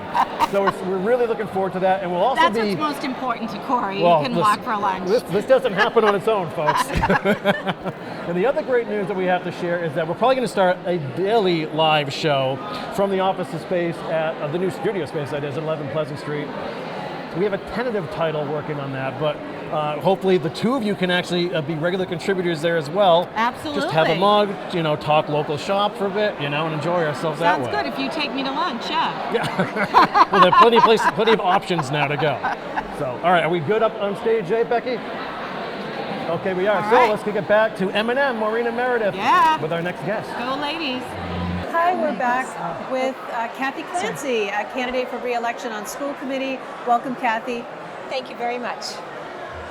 Hi, Kathy. Hi. We were just reminiscing that every other year you've brought your son Neville on here, and I think he's too old to come on with Mom now. Yeah, age 15 is a little too cool to be hanging with Mom. But I miss him. I miss him too. Thank you for running. How many terms have you been on the school committee now? I'll be finishing my 5th term, right? So that's 10 years. 10 years. Is that true? Yes, it doesn't seem possible. That's amazing. Let's talk about the issue of the moment, which is the new school at the Veterans site. Sure. Is it fair to assume that you support that? Oh, yes, for sure. I'm on the building committee for East Gloucester School. We know our schools are in desperate need of repair or replacement, and East Gloucester has been in a bad situation for a very long time. Not enough space, but it's not just the space issues, it's the condition of the building. It just can't possibly last much longer to be safe. I mean, they're actually unsafe. I can't remember. Yes. I think it might have been one of the forums where somebody said that the doors at East Gloucester have to be left wide open because of the HVAC problems. Yeah, sometimes it's too hot, sometimes it's too cold. Yeah, which in this day and age is just really troubling. It's really troubling. Yes. Yeah. Now there are folks who say that the buildings don't matter in terms of the quality of the teaching. Do you agree with that? I as long as the buildings are not a distraction for the teachers or the students, I think that's true. But I think they've become a distraction for the teachers, and the teachers have asked us repeatedly about conditions in the building. And so that's really, they want it as badly as we do. I know there are people that are very fond of their current schools, particularly East Gloucester and veterans. But that fondness needs to kind of use that energy to make a new community even stronger in a different, hopefully updated school. And so, how does the campaign work for the override? The school committee is not allowed to be involved in it. The school committee cannot come out as a school committee, and we can't use any public, like email or anything to promote it. We can be out there advocating as individuals. And I assume you will be. Most definitely. And you have to run it as a political campaign, right? There has to be people out identifying voters and dragging them to the polls and so forth. Yes, definitely the vote yes needs to get out there. And now I know that at least one of the candidates for city council says that the election for the debt exclusion for the schools should be in the fall with the other election instead of a special election. Do you have a position on that? My position is that both in terms of timing, the vote should happen sooner than later, because I think keeping this project on track is very important. Second, I think that in a vote as important as a debt exclusion for a new school, people should feel strongly enough to come out for that specific vote, either for or against. And sometimes in a general election, people may come less informed, and the decision is made by people that may not know what the repercussions are of their vote. So you'd rather have a single issue, the debt exclusion, probably in the spring? Yes. Okay. On a different topic, am I correct that the school superintendent's contract is up in June? June of 2020? Well, his contract is usually a 3-year contract, so we review the contract ahead of time, and you either decide to continue or to renegotiate. What's the general feeling towards Dr. Sapphire's performances? Well, I think we have hands down one of the best instructional leaders we could possibly have for our district. I find him really thoughtful. I find him always using a collaborative approach. He looks at what other districts are doing. So, you want your top position in a school to really know what teachers deal with and to be that guiding force as, things like curriculum go and professional development, teaching practice. I mean, there's just so much to it than just the administrative stuff of what he does. The most important part to me is the instructional leadership, which I feel he is extremely, very, very talented. And it helps that he lives in Gloucester. It helps because he cares about the community. Right, and he's got to face people in the supermarket. And exactly. I'm assuming he doesn't go to the supermarket at all anymore. I think he might. And he has a dog, so I'm sure he's seen walking his dog too.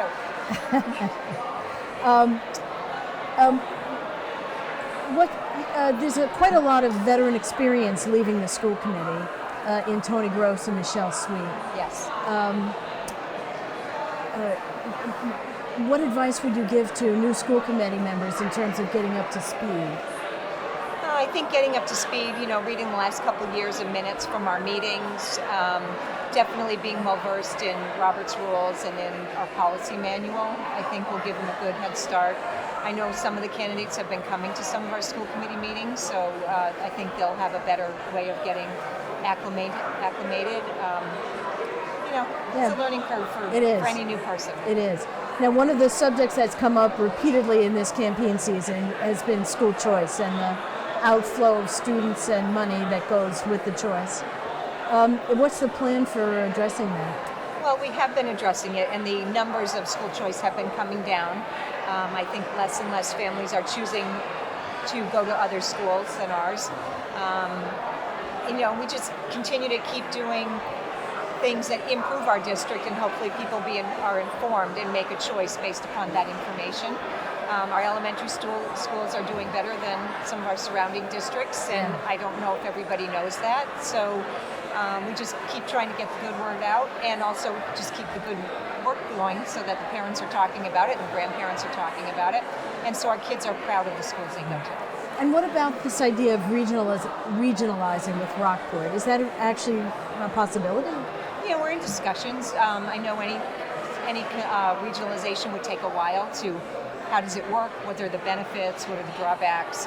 Is there really money to be saved? I think everybody thinks it's a huge savings, and I'm not sure, until you actually go through that plan. Right, and put pen to paper. Yeah, how much that really is. But, so many of the Rockport student body is from Gloucester. Yes. And so I can see where it would benefit Gloucester.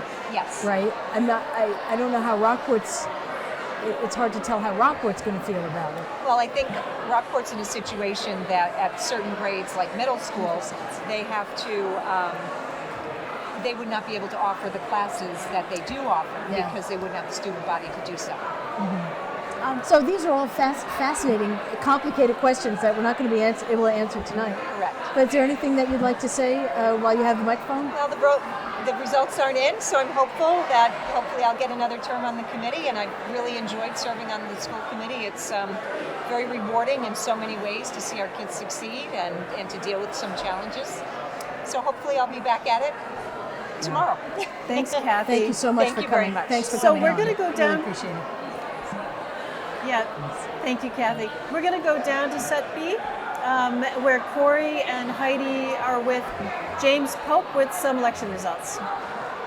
We are here live on the election floor with the Director of Information Services for the City of Gloucester, James Pope. Welcome, James. Thank you, Heidi. And we got some breaking news from James. The first set of results have come in, and will they be up on the board soon? They're up on the board right now. If you're in the room, you can see it at one of our two screens, one at the back, one at the front, or available in a shared Google spreadsheet that anyone can pull up at home from gloucester-ma.gov/election. Oh, wow. So we got Ward 1, 2, so East Gloucester's reported in. And then hopefully results will slowly start coming in as the city clerk's office processes the results and posts them online. Oh, wow. So can you tell, every year, it's like... Every year. How yeah. did you digitally upgrade the city this year, Mr. Pope? Just little pieces at a time. Someone has to say the idea out loud, and we try to figure out a way of doing it.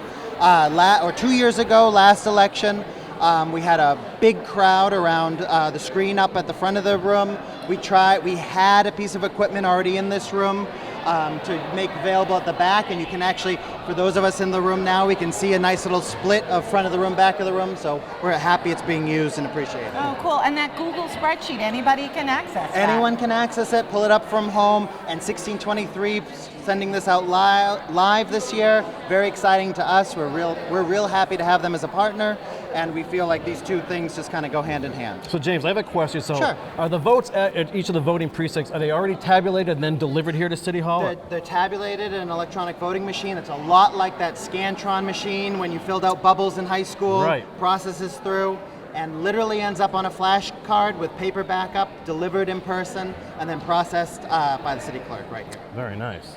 Great job with this. So someone has to physically drive them still from wherever they are all the way. Well, the other fun question is do you ever see the names of the write-in candidates? Like, we get a list of those. I want to see how Daffy Duck did tonight. Not today. No, you have Daffy Duck, Sid Vicious, a few others I'm sure will be.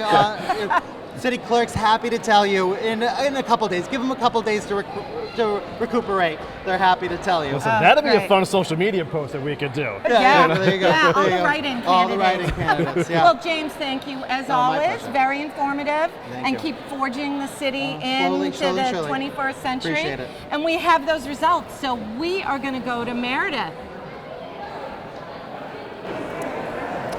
Meredith, you've got results. So we have some results coming in. First from Ward 1, 2, which votes at the Veterans School.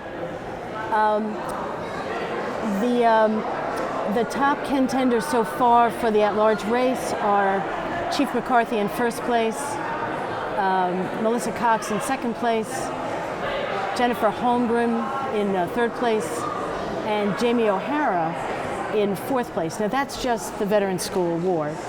And so there's nothing about that that's necessarily going to hold up. And then Ward 3, which votes at the high school, we have partial results from the at-large race where Chief McCarthy is again in first place, followed by Melissa Cox, and then Jen Holmgren and Christopher Siccaranza. In the school committee race so far, again, this is just two precincts. In precinct 1, 2, which is the Veterans School, it looks like so far Favaza, Teixeira, Clancy, Pope, Wiesen, and Watson and then that is also the case in Ward 3.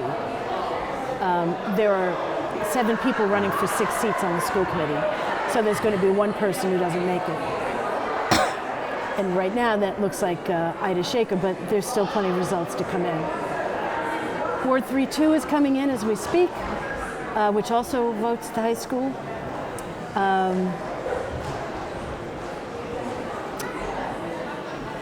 In Ward 1, it looks like Scott Memhard, who's the current ward councillor and who's unopposed, did get a strong turnout, just a handful of write-in votes. And that's one nice indication that people are happy with somebody. Right. In Ward 3-2, Chief McCarthy continues to lead, followed by Melissa Cox, followed by Jen Holmgren. And so far, it looks like Chief McCarthy, Melissa Cox, and Jen Holmgren are doing very well. And then there's kind of a battle for that 4th spot. And that's not that surprising, that 4th spot. You've got an incumbent, Jamie O'Hara, trying to stay on board. You have a long-time City Council member, Joe Scialino, and then 2 newcomers, Chris Igaranza and Peter Canevo. I'm doing all the talking here. Do you have any questions? Well, I think that it's fascinating that in some wards the results are different, but that's pretty typical of results. Right. Sometimes you know right away when the results come in at 8 o'clock who's going to win and who's not. Well, we just heard a hush come over the crowd, by the way. I heard I don't about know if you can hear it. It's almost silent in here while these results are coming in. Right. XL block by XL block. Right, and it's difficult to tell who's going to win based on the results as they flow in, but it's going to be pretty clear pretty soon, right? Well, also too, these are not the big voting wards. The big turnout wards are Ward 1-1 in East Gloucester, Ward up in Lanesville, and in West Gloucester. Those are where you're going to get your big turnouts, and those have not come in yet. So what we have now is we're just getting the results from 4-1, which votes 4-1 votes at the Beeman School. And again, Chief McCarthy is coming in strong. Melissa Cox again in 2nd position. Jamie O'Hara doing well in 4-1. And then Jen Holmgren.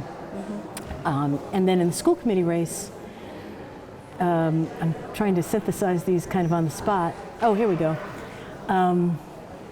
So far, it looks like Joel Favaza is doing well. Samantha Berger Watson, who is running for the first time, is doing well. She comes from a long-time Gloucester political family. Her mother was on the school committee for a couple of terms. Right.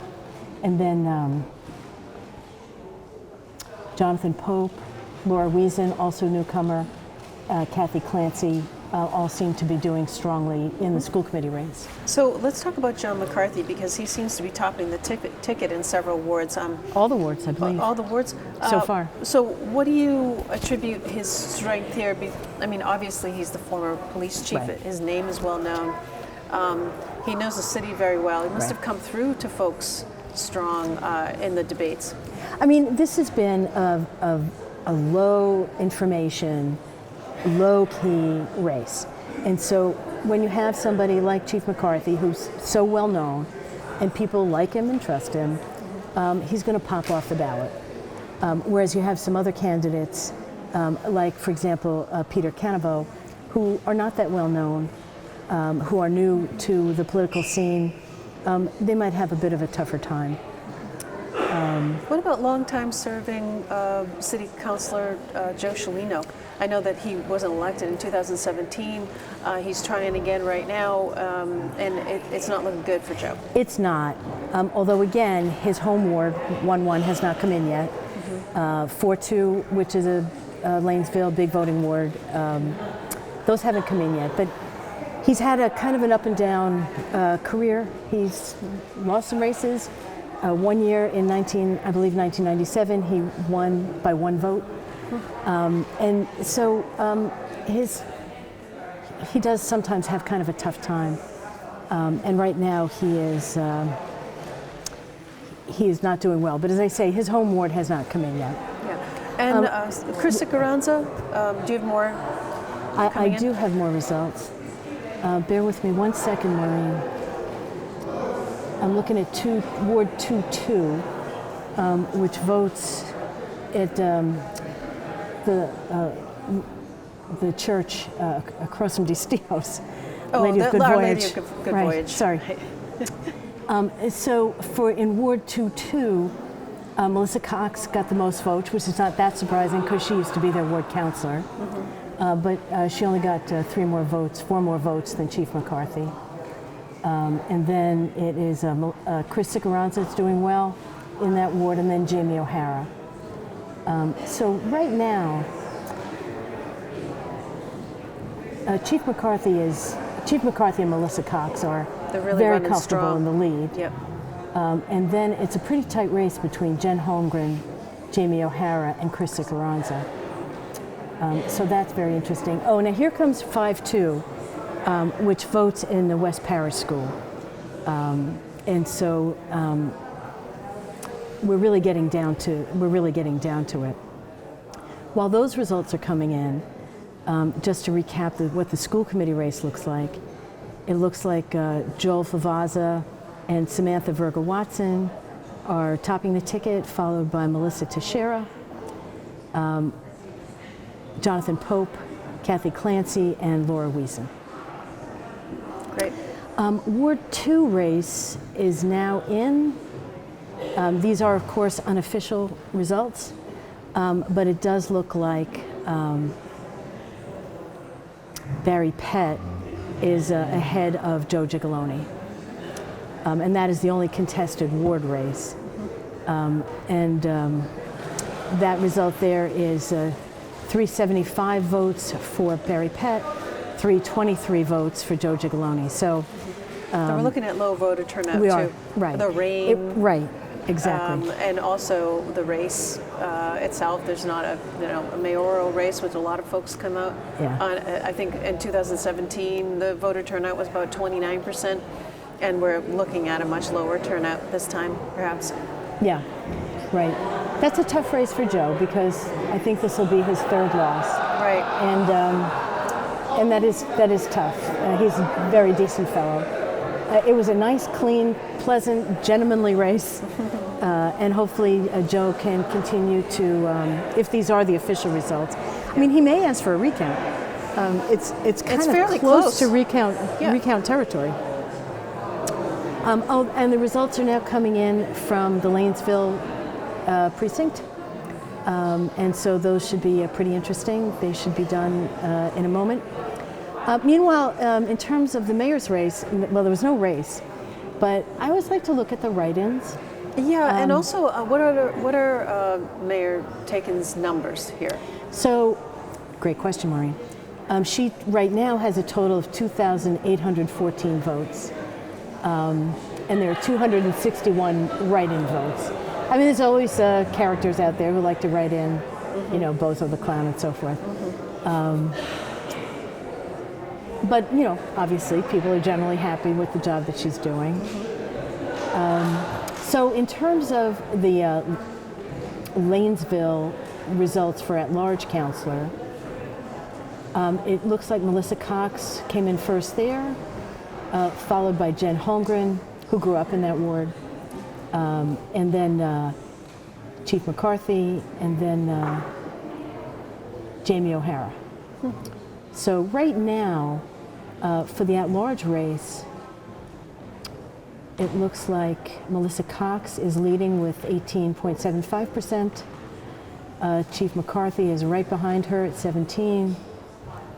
Jen Holmgren is at 16, and then Jamie O'Hara is at 14. So and right who's now, the next closest candidate? Chris Carranza? Chris Carranza is right behind Jamie O'Hara. So I think that 4th at-large seat really might come down to the wire. Yeah, that's a little bit of a battle. Yeah. I know that they're uncontested as well, but how is Val Gilman doing in terms of numbers? Steve LeBlanc, Sean Nolan. Well, Val Gilman's killing it. She's got 98% of the vote right now. Sean Nolan has 97% of the vote. Steve LeBlanc, 96. Scott Memhard, 96% of the vote. So certainly people are generally satisfied with their ward councilors. Right. Here comes the second to last ward, which is 5-1, that's the Magnolia Award. And so in Magnolia, Jamie O'Hara, who's from Magnolia and comes from a long Magnolia family. And then Melissa Cox, Jen Holmgren, and Chief McCarthy. So we've got one more ward to come in, and then we can call it a wrap. And the school committee race continues to be Favaza, Teixeira, Clancy, Pope, Wiesen, and Berger Watson. So in terms of the turnout, as you were saying earlier, the rain is the rain. It's a darn shame. Oh, here comes 1-1. The turnout 2 years ago was about 29%, which is a little sad. But there was not really a mayor's race at the top of that ticket either. That's true. So this is probably going to be low, but not horrifying. So here comes the last ward, and there's still plenty of people here at the Kairos auditorium. And everybody's staring at the screen. Yeah. I have to say, I do kind of miss the old blackboard, but here we are, and we have the results, unofficial results. Okay, let's hear it. And so Melissa Cox appears to have finished in first place. Chief McCarthy, John McCarthy, in second place. Jen Holmgren in third place for the at-large seat. And then Jamie O'Hara would keep his seat on the city council. Chris Siguranza ran a heck of a race. And again, it's tight enough for the possibility of a recount. Right. Joe Scialino, this is a tough result for him. On the school committee, the last results finally coming in. And it looks clearly Joel Favaza, Melissa Teixeira, Kathy Clancy, Jonathan Pope, Laura Wiesen, and Samantha Berger Watson. Okay, thank you for those election results. We're going to go down to Corey and Heidi, who have Melissa Cox. All right, folks, we're here with, we believe, at-large councilor re-elect Melissa Cox. Yes, as of right now, the ticket topping Melissa Cox. Woo. Again, I'm so excited, very, very humbled. You never expected, and it was a super tight race. So very tight. With all the candidates, everybody ran a really good race. Congratulations to John McCarthy for getting in. So that's going to be exciting. I can't wait to hit the ground running.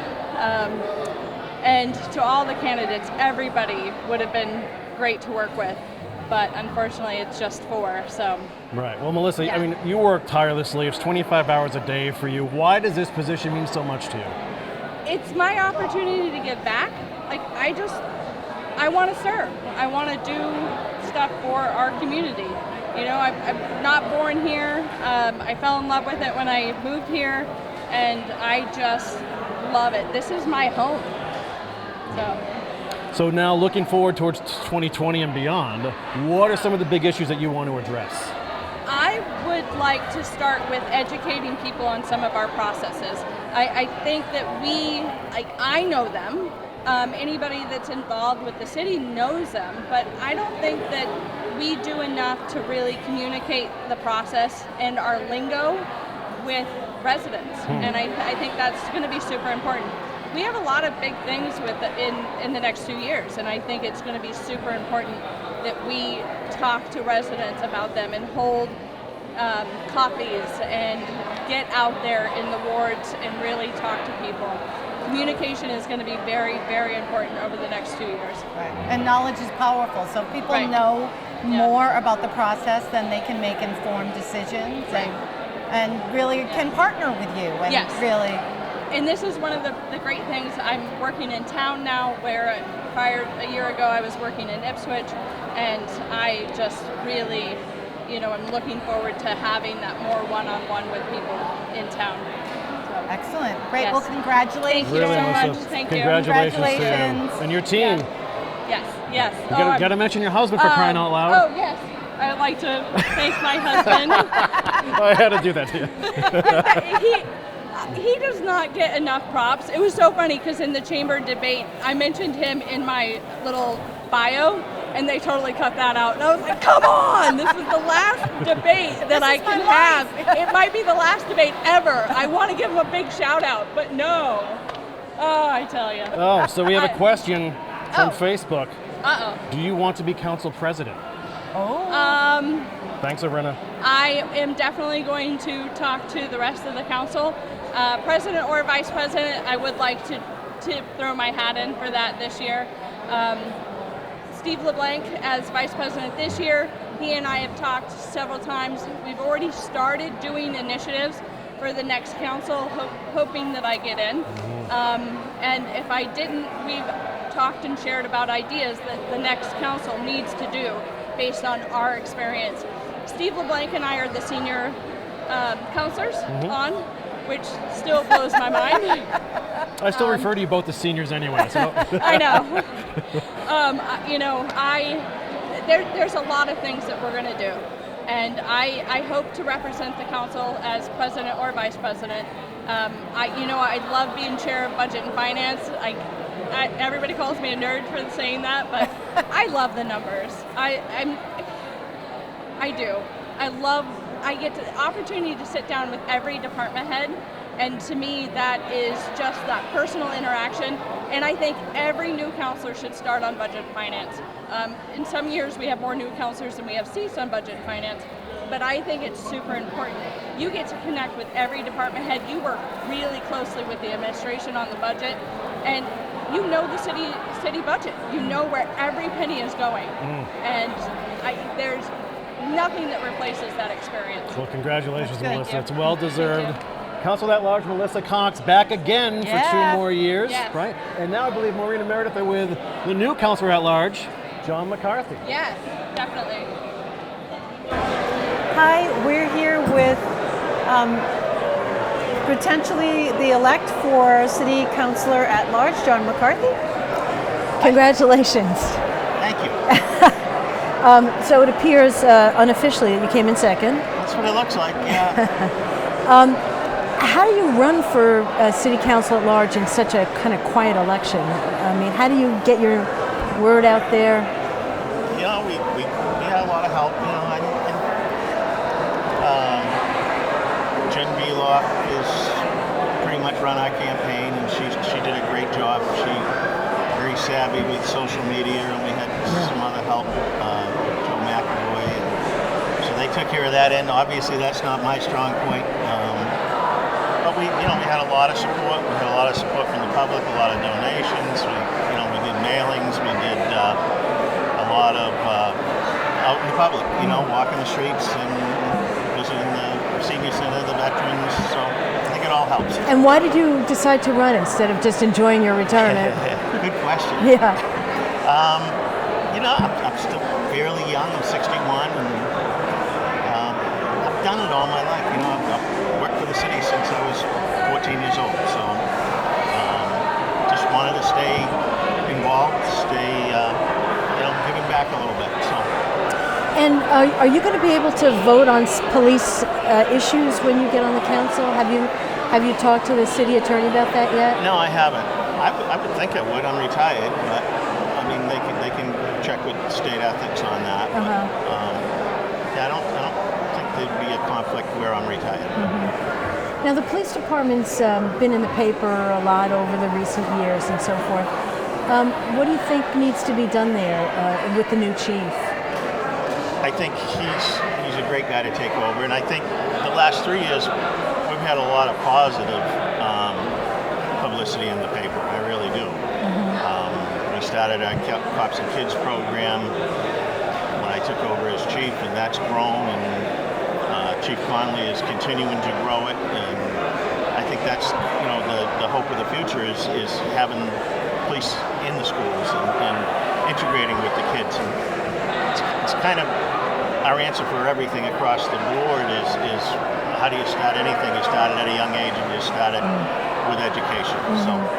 And what are some of your policy priorities? I don't know yet. Well, what is your what was the platform that you ran on? Obviously I've been around the harbor my whole life. I'd like to be involved in that. You worked for the Harbor Master's Department I did when I was young. when you first came onto Action used to have a neighborhood youth program. And when I was 14 years old, I started on the police boat under the neighborhood youth program. And I worked there until I graduated from high school, and I went on full-time with the Harbor Master's office and then on to the police department, but I always kept my hand in the harbor. So that's one of the things I'd like to be involved in, and I know we're going to be starting a new master harbor plan in 2020, so I'd like to have some involvement in that. And I was interested that during some of the forums, you were saying that you think that the school override vote should be in the fall with the regular election. I do. And why do you feel that way? I think it could turn into a special interest type election if we have a special election. I think sometimes you don't get a good cross-section of the voting public when you have just a special election. People that come out are, for it maybe or against it, and you don't get a good cross-section of what the voters think. So that's why I strongly feel that it should be on a regular election. And what's your position on the new school? I don't know. It's in process. I mean, obviously it isn't a city council issue how they're going to put it. The school committee's already made a decision that they want to consolidate the school, and that's what will come before this city council before I start. And then it has to go, I believe it has to go through a 97A at the state level, and that has to be a 2/3 What does 97A mean? It means that they have to get the state's permission to take it out of being a park or playground to turn it into a school. I believe that has to happen before it can go back to the public. And I think it's great that it's going to be what the public wants, and it will be an election.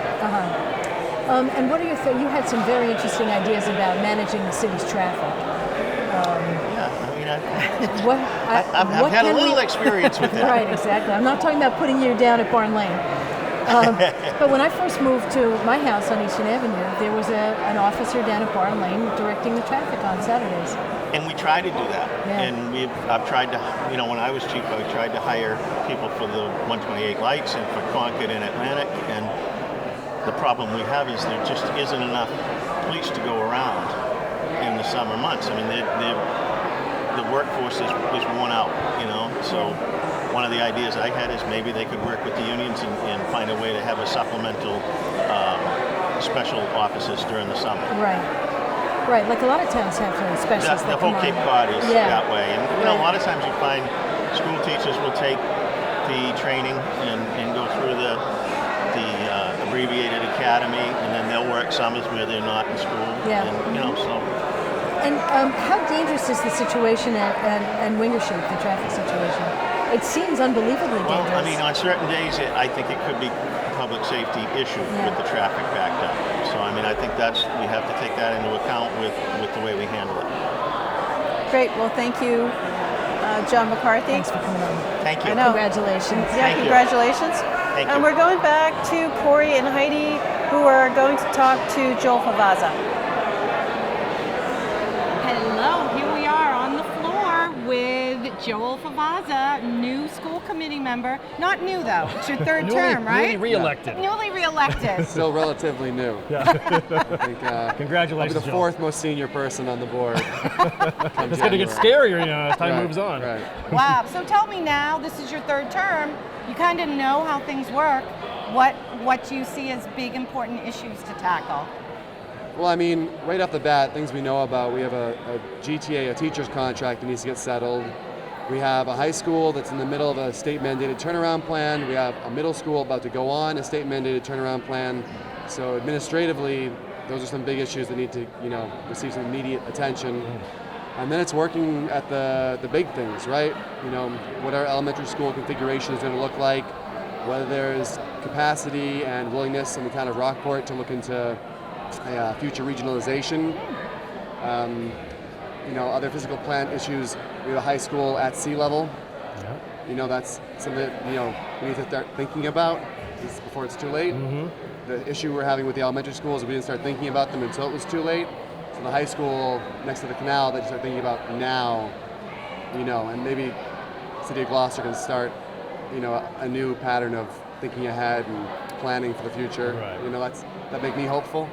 So Joel, I want to ask you, so right off the top, your message to the constituents, because obviously the consolidation of the East Gloucester Elementary Veterans Memorial School was a hot topic.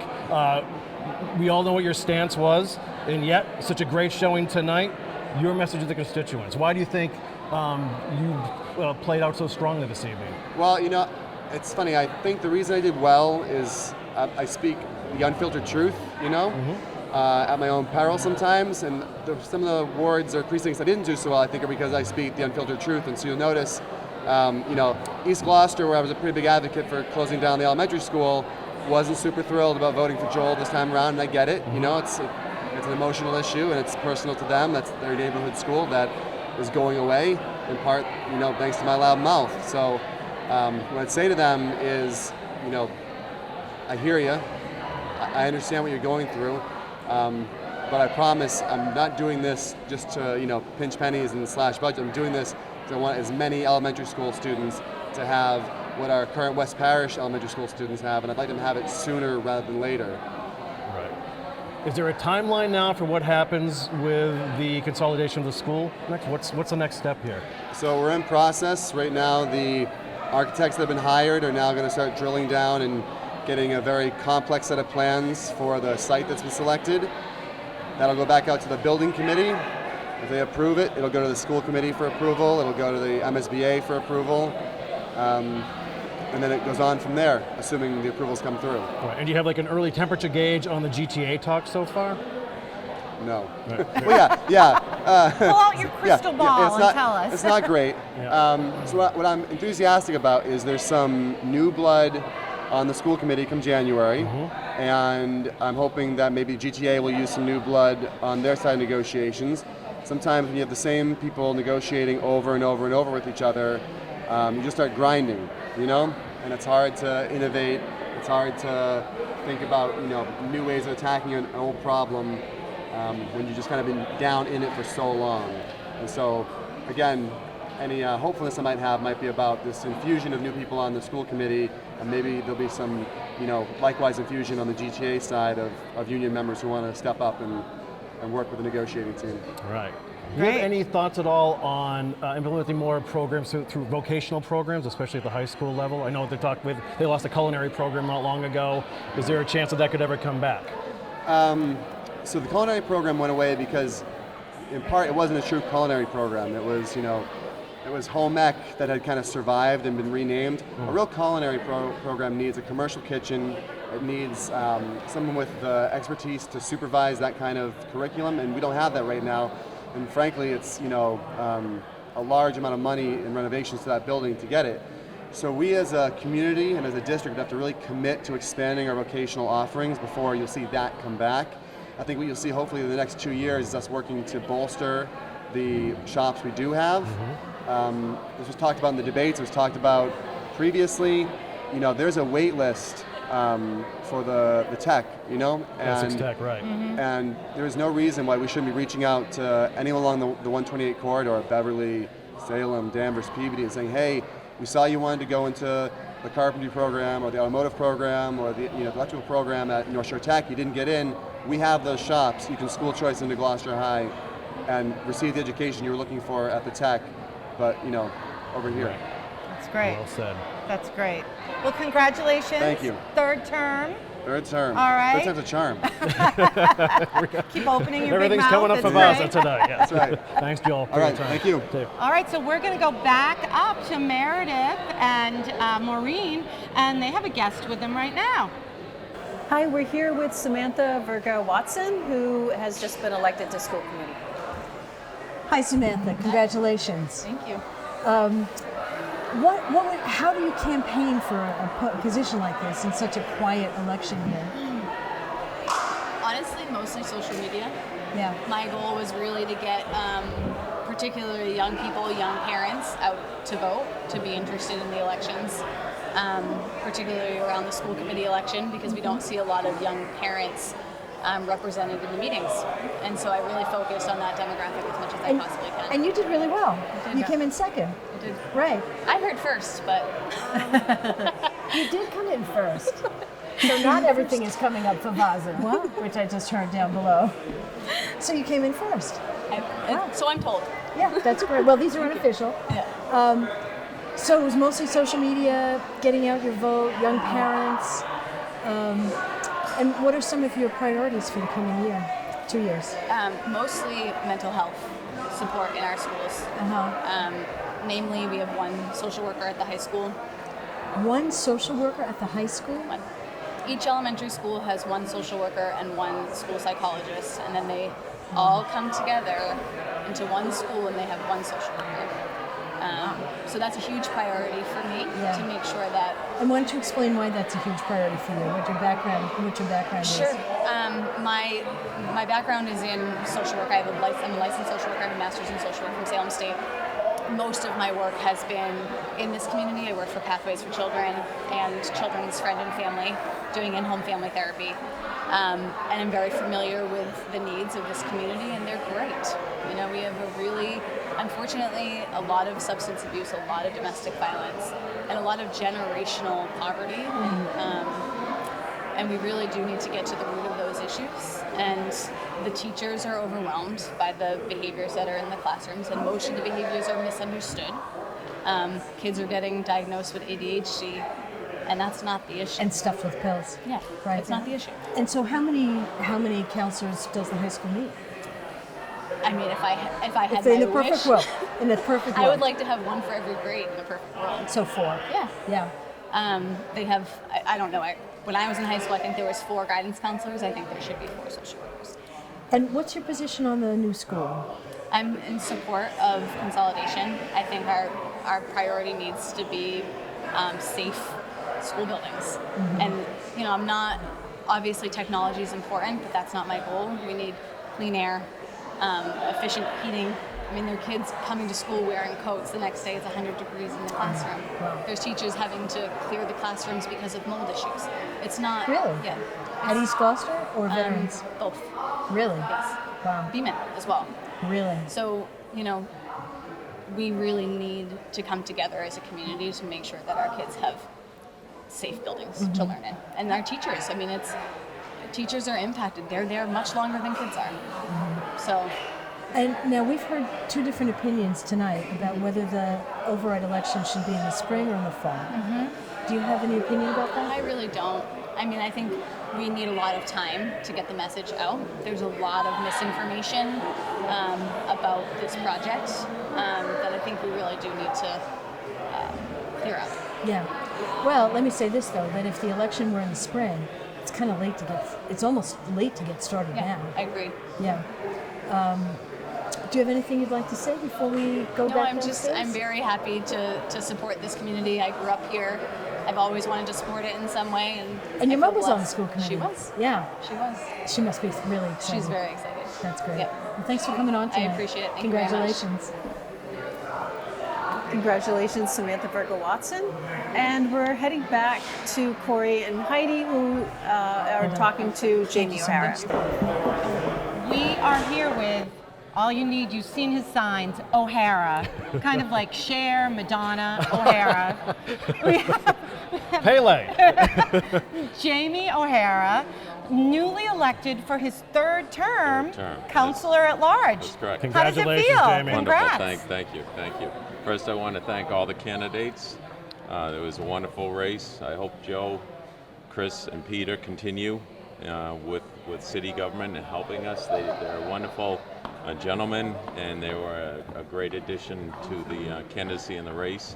I also want to thank my volunteers, each and every one of them. I won't name names because I'll forget names, but I truly want to thank everyone because you meant all the difference So I truly appreciate that. You know one thing, James, an ongoing theme for the incumbents tonight has just been how hard you actually work. And you're another one of these 25-hour-a-day guys where the gig it's really a lifestyle. Yes. I just want to know how much this means to you to be representing the city once again. It means a great deal. I'm humbled by it.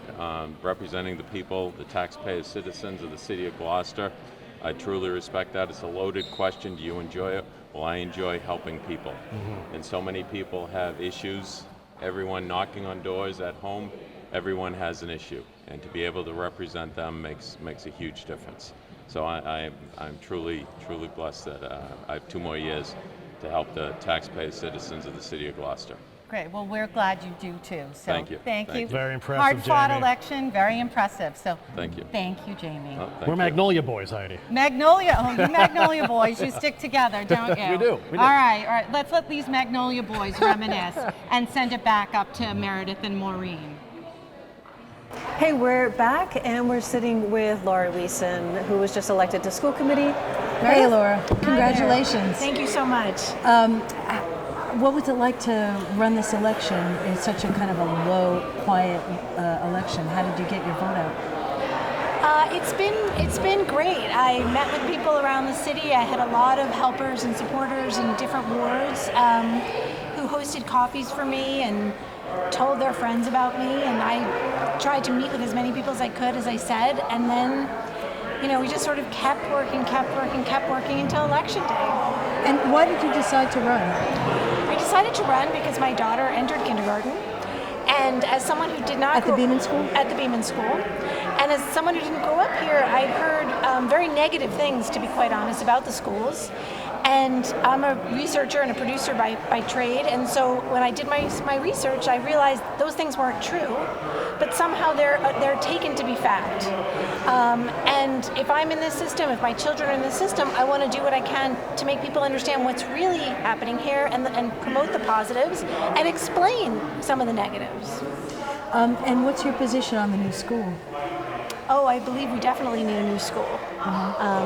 And we've heard different opinions tonight about whether the election, the override should be held in the spring or in the fall. Do you have an opinion about that? Well, I know that the reason to hold it in the spring is because we're on a time frame to get this school built and ready by the fall of 2023. Every delay, every bit you delay, then are you going to open a school in January? Probably not. My only hesitation about having the vote in the spring at this point is that I don't feel like the case has been made strongly enough for the school. And we definitely have our work cut out for us to really communicate with the citizens of Gloucester why our children should have the best. They should have safe, comfortable schools that promote education. I was saying to Samantha, who was here right before you, that for an election in April, it's almost too late to start that campaign. Maybe they push it into May or June and not April. So what are some of your priorities coming into the school committee? My number one priority is to really take a look, an all-encompassing look at our communication and start changing it. Now that means both internally as a school's parent. I will tell you that it's very hard to get information about what's happening in the schools, even direct things like bus schedules. Listen, I can't find the website. Right. Is, God bless whoever's in charge of it, but it took me 3 or 4 tries to find out who was on school committee. Right. Nothing is easy. And as a parent, and you're looking for basic things, people have told me they can't find when the first day of school is or when the last day of school is because of all the snow days and everything else. Right. So we can streamline that. That's not brain surgery. We can fix that. And we can also start communicating about, I was interviewed for the Gillnetter by a fantastic... The Gillnetter is awesome. Right. The Gillnetter's a treasure that many people don't even know we have. Yeah, I know. And we could be communicating, and they also cover so many things happening in the high school. Interesting. And I feel like we need to tell this story. So it's really marketing.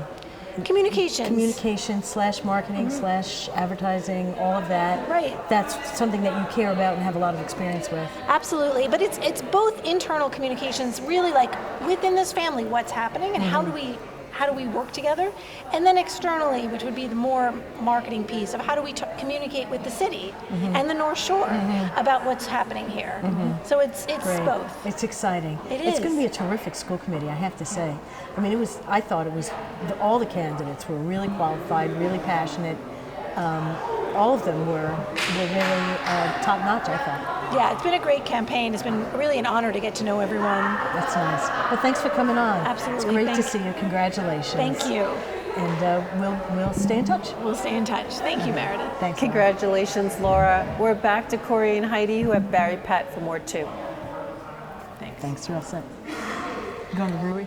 All right, folks, we're here with your new Ward 2 Councilor, Mr. Barry Pett. Congratulations, Barry. Corey, thank you.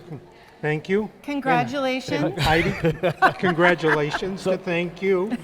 Barry, it was and thank you to all those that voted for me, and also thank you to Joe Gigalone for running a great campaign and, you know, being willing to serve as well. I was going to say right off the top, it was a close race, a hard-fought race, and a very congenial race. Yeah, it between was you very and Joe. congenial. Wasn't, I don't know about hard fought, but you know, we did go at it for, you know, a bit or whatever. But again, that's the point. It was congenial, and I'm glad that's the way it is, and hopefully that's the way politics should be on the local level, and we shouldn't get into some of the partisan stuff that goes on down in Washington. You know, we try also, you know, I worked for Senator Tarr for a lot of years, and we try at the state level here to do things, you know, that we could set an example for down in Washington. And I think just the whole results of the election today show that we can, we definitely lead by example here in Gloucester. Correct. You know, so why did you run this time around? Why did it mean so much Well, to one you? of the things is that I've been working for Bruce for over 15 years. And I'm looking at possibly retiring sometime this coming year. And I was also, like, I was on the EDIC in Gloucester for 28 years, the GRA for like 25 years, et cetera. I'm not on either one of those anymore. And, you know, so I want to stay involved in the city end of things. I mean, I'm still doing, you know, the Gloucester Fund. I'm still on the Fisherman's Memorial Service Committee. I'm no longer, finally retired from the Fishbox Derby Committee after all those things. But again, I want to stay involved in the community. So that's, you know, that was the impetus behind, you know, going to run. And people have asked me, going back all the way back to Gus Foote, when Gus Foote was still the Ward 2 councilor. Yeah. He had asked me to run, and he was going to give his, you know, support to me or whatever. But I've had other things on the plate, and now, you know, this coming year, like I said, hopefully things will get a little bit lighter, and I'll be able to, you know, provide that service by continuing to serve the community. And what are the biggest issues facing Ward 2 moving forward? Well, Ward 2 obviously has a new school that, you know, we'll see how that vote goes with the debt exclusion and everything else. So that's an immediate issue going on, and trying to go ahead and give the best we can to our kids and resolve that. And part of that issue also is with the site that's chosen, you know, Mados Field, and, you know, we will be able to, you know, replicate that in another part of the city, and how fast can we do that? I think another issue, I mean, affordable housing. When I say affordable housing, I mean workforce housing. You know, unfortunately, by the way it's set up by the state, you know, we're kind of lumped in with Boston for pricing and things. But if someone, you know, if someone's making, you know, like $88,000 as a family, they can, you know, they could get into some of this affordable housing. Well, to me, that's not the description of affordable housing. You know, I want some of the people that have been born here, that are raised here, and are working here to be able to stay here. Or for some people, not necessarily the higher end jobs, to be able to, you know, to live here, not only just to, you know, work here, but also to live here. Well said. Well, congratulations, Barry. Thank We you so much. appreciate your time tonight. Again, enjoy the evening. That's it. I've been invited to a lot of different places to go celebrate. Oh, I'll bar hop with you. I'm walking. Is that an walking. Go party hop. Go enjoy yourself. Okay, Your thank new you Ward so 2 much. Councilor, Mr. Barry Pett. Thank you. Maureen and Meredith? We're here with Jen Holmgren. Meredith? Jen Holmgren, congratulations. Thank you very much. So this is your second term Yeah. as a city councilor at large? Yep. And you did real well. Thank you. What are some of your priorities going forward for the next term? Absolutely housing. I'm going to continue on the Housing Production Plan Implementation Committee. I'm really happy that there won't be a hiccup in my serving on that, and as well as looking into affordability of assisted living facilities in Gloucester. So I am looking forward to seeing who is interested in joining the Clean Energy Commission as well, because we have a couple of vacancies there. So that's a very pivotal committee. Housing and clean energy. Things that you're really passionate about. Yes. What are some of the, without getting too into the weeds, but what are some of the things that can be done on the housing front? We're looking at zoning. Specifically updating our inclusionary zoning ordinance. So what does that mean, inclusionary zoning? Affordable housing zoning, to try to hopefully make it easier for the people who are not only already renting affordable apartments to people here, but also to help make it easier for people to build things like accessory dwelling units and to rent to people outside of family. So in terms of having that extra in-law apartment, not necessarily keeping it to family members. Exactly. Fabulous. Thank you. We think so. We think so. Yeah. Do you have, now Mr. Lundberg is leaving as City Council President. Yes. Do you have any interest in being the City Council President? Not right now. I certainly, if I'm fortunate enough to be elected again in the future, I would look at that. But I would like that position to go to somebody with a little bit more experience than I for now. And I've got my iron in many different fires. So, if you could tell people the one thing you think they should know about being a city councilor, what would that be? It's different every day. Every day is a surprise. Yeah. And it is often a delight. And I see people in this city doing things that are amazing every single day. And I'm privy to all sorts of very interesting developments. And it's really very positive. Now, you have 2 jobs. Yes. You have a husband and a daughter. Yep. And you're involved, I know from Facebook, in many things around town. How do you juggle all of this? What's the secret? We have the best babysitter in the world, and we have a lot of help from family too. I will not tell anybody our babysitter's name, sorry. And I don't do a lot of cleaning. There you go. Yeah, right. Yeah, basically. Right. Yep. But clearly you've been enjoying it? Oh, enjoying it immensely. Yeah. Yeah, I'm How is awfully it different happy from to- what you expected? I guess just the depth of work that I've witnessed people do.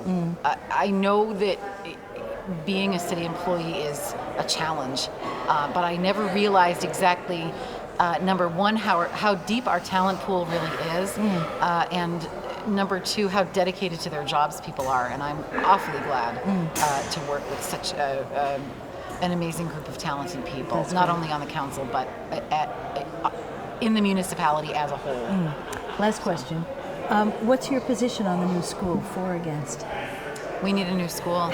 I know that there are a lot of strong feelings about it, but my bottom line, as is many Gloucester public school parents' bottom line, is that our children need schools that are conducive to learning, that are modern, and that show them that we care about their educations enough to provide them with buildings that will serve them. Well said. Thank you. Great. Thank you so much for coming on tonight. Thank you, Meredith. Good to see Off you. to the Thank party. you, Maureen. Thanks, Jen. Thank you. Enjoy the party. Jen Thanks a lot. Holmgren, new city councilor at large, re-elected. And Corey and Heidi have Jonathan Pope from the school committee. Here we are with newly re-elected school committee member Jonathan Pope. Jonathan, your 10th term. Yes. That is really impressive. He And just keeps coming back. It just keeps coming back. Yeah, right. Yeah. And well, your commitment to the schools, I think that's it. That's the big headline there, is committed to young people on Cape Ann and to the schools. So. Yep, there's a lot going on, and it's really important for consistency. Education does well when you have you don't have big changes all of a sudden. That there's, you can have change, just needs to be incremental. Right. So we were remiss not to bring up the big talk, of course, which is the consolidation of the school. Oh, yeah. Have you heard about it? Yeah. Yeah. How do you feel it shaped the election this year? Oh, I think it played into it. I mean, it's you know, I tell people, I said, you know, as soon as if you're an incumbent and you take a position on something, you immediately lose votes. You know, if you're new and you haven't had to stand up and say yes or no, it's a little bit easier. So that's good. I mean, that's fine. That's what I expected. I don't know. You know, there's unanimity in all the people running that they supported the new school.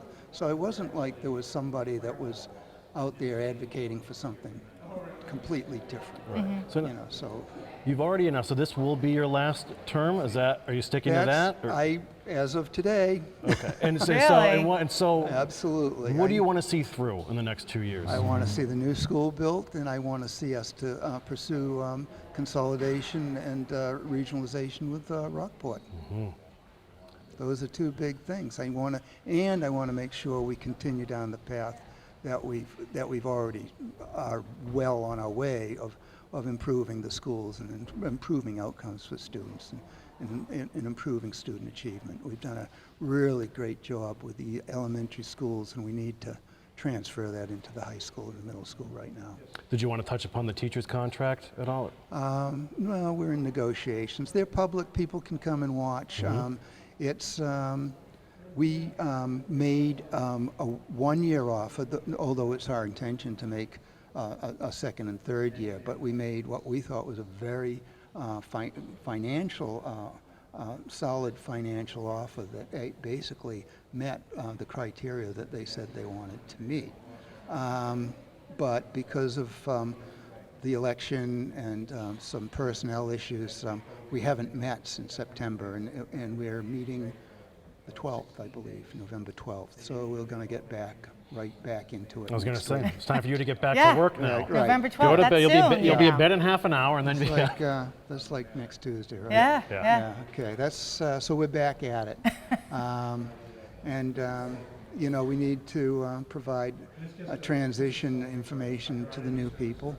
You know, What kind of advice would you give the new people? You've got a couple new people now, and what kind of advice would you give them? Oh, well, it depends on what I'm giving them advice on. You know, we don't want like lunch just recommendations. in general, you know, you know. what.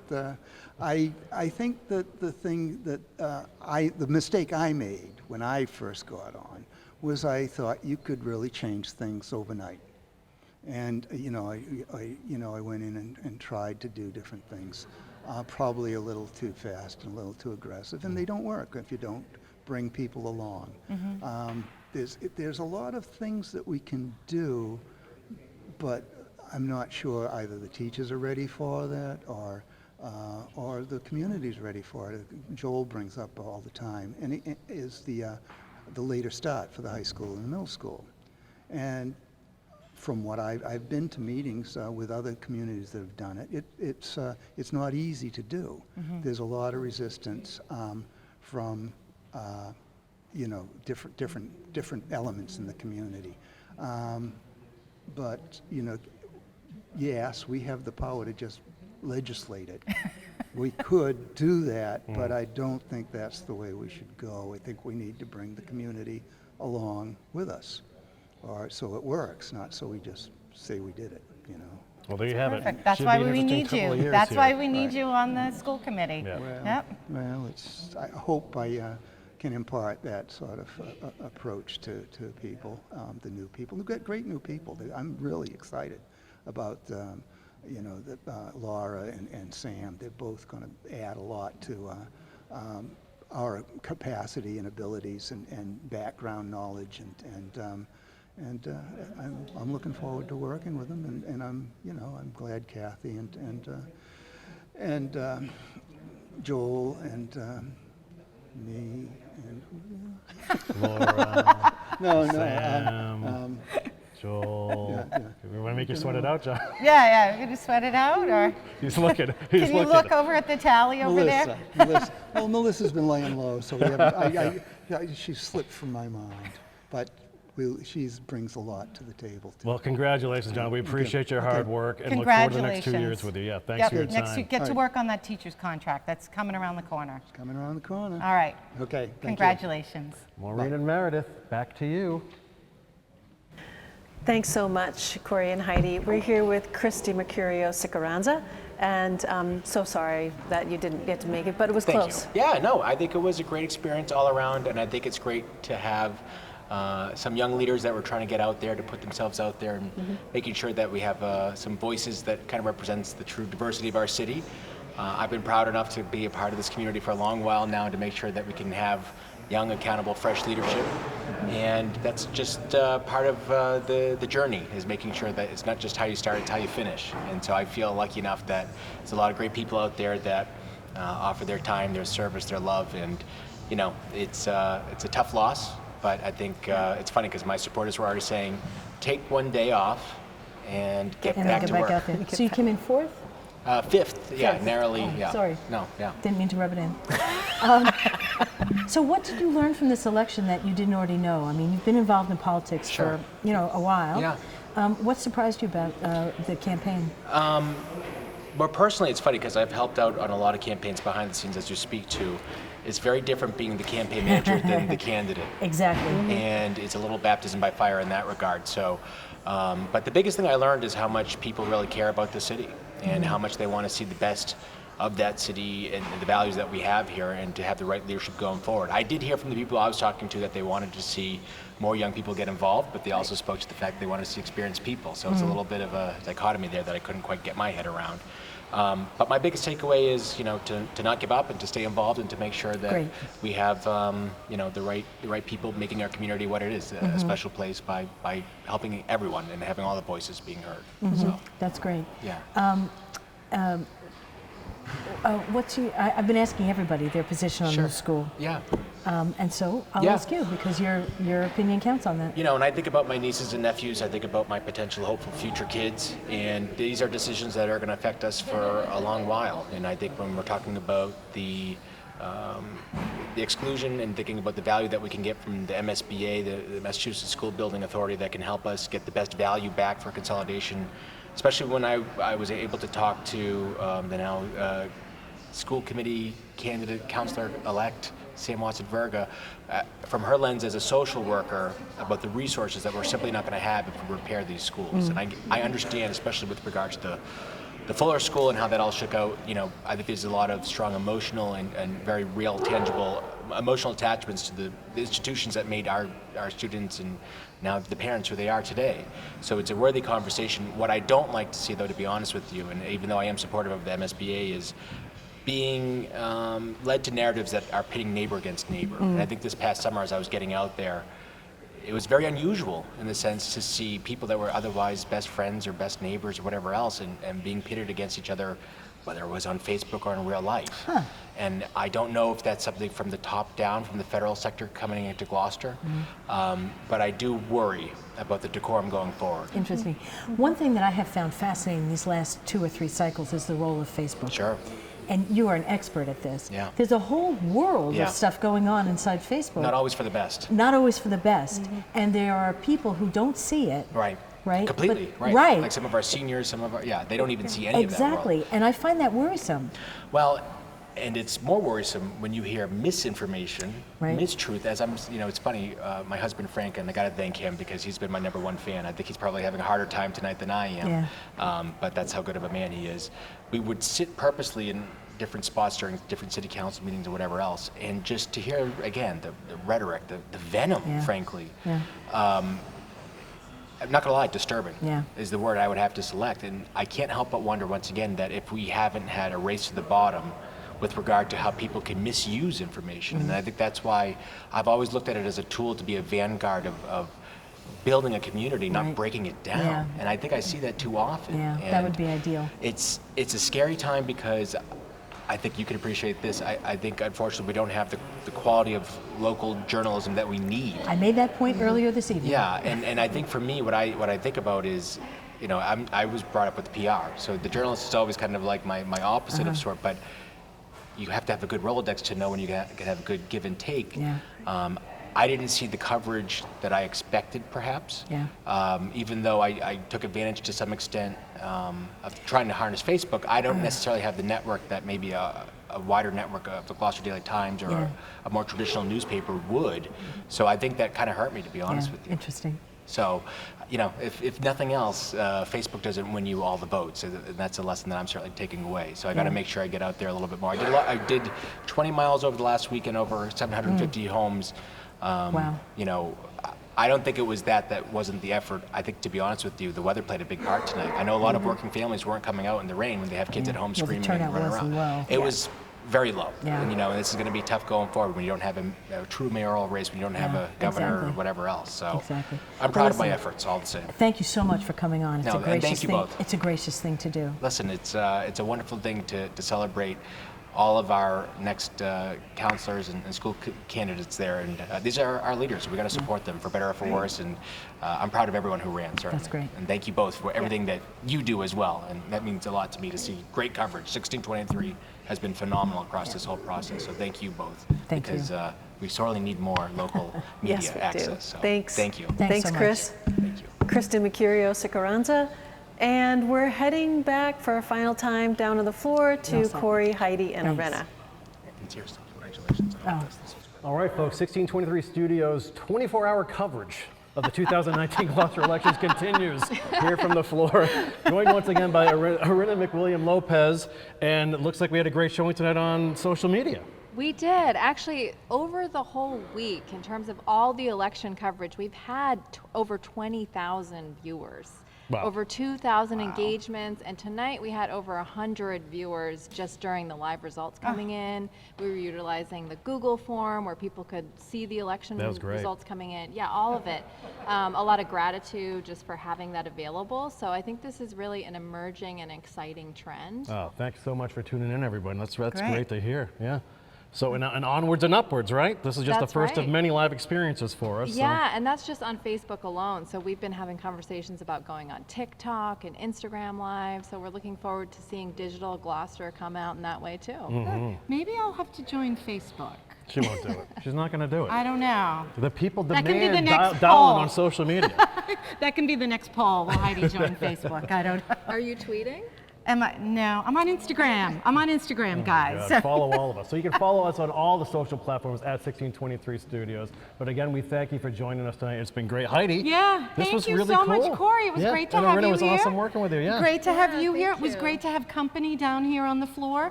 We're pretty much closing up the joint. There aren't many people down here.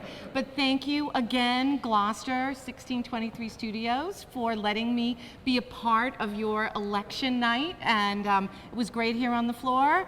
Loved being joined by everyone. And now we're going to go up to Meredith and Maureen, and we're going to say good night, everyone. Good night. Good night. Thanks, everybody. Meredith, it was another great election night here with some surprising results. Well, we said earlier in the evening that there are only two kinds of elections, status quo elections and change elections. This is clearly a status quo election. People elected the incumbents. The voters are clearly happy, satisfied with the general proceedings of the government. The school committee is entering a transitional phase where a new generation is taking over there. And then the turnout was low. The turnout 2 years ago was about 5,000, and it's about 1,000 less than that. So, that's the weather, that's the low, that's the not having a mayor's race at the top of the ticket. And again, the media coverage was not really enthusiastically involved in the campaign. But every campaign is wonderful. Anybody who puts their name on a ballot is the bravest person I know. I thank, as Heidi did, I thank 1623 for giving me this opportunity to participate. And I thank everybody for watching.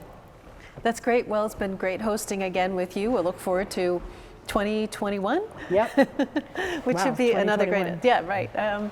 Well, that's a wrap for us at 1623 Studios, bringing you live election coverage of Gloucester's 2019 election. We're signing off from City Hall and Kairos Auditorium. And just a few thanks. Thanks so much to all of the folks who helped us behind the scenes, also all of our guests who were great and spent time just waiting to come on, so we really appreciate all of that.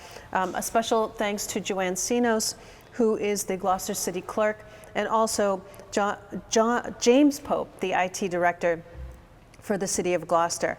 Special thanks also to our amazing crew, our Director Becky Tober, our Technical Director Mac McMakin, also Lisa Smith, our Floor Manager and Producer, Don Epstein, our Project Manager, and Martha Sutak, Set Design and Wardrobe.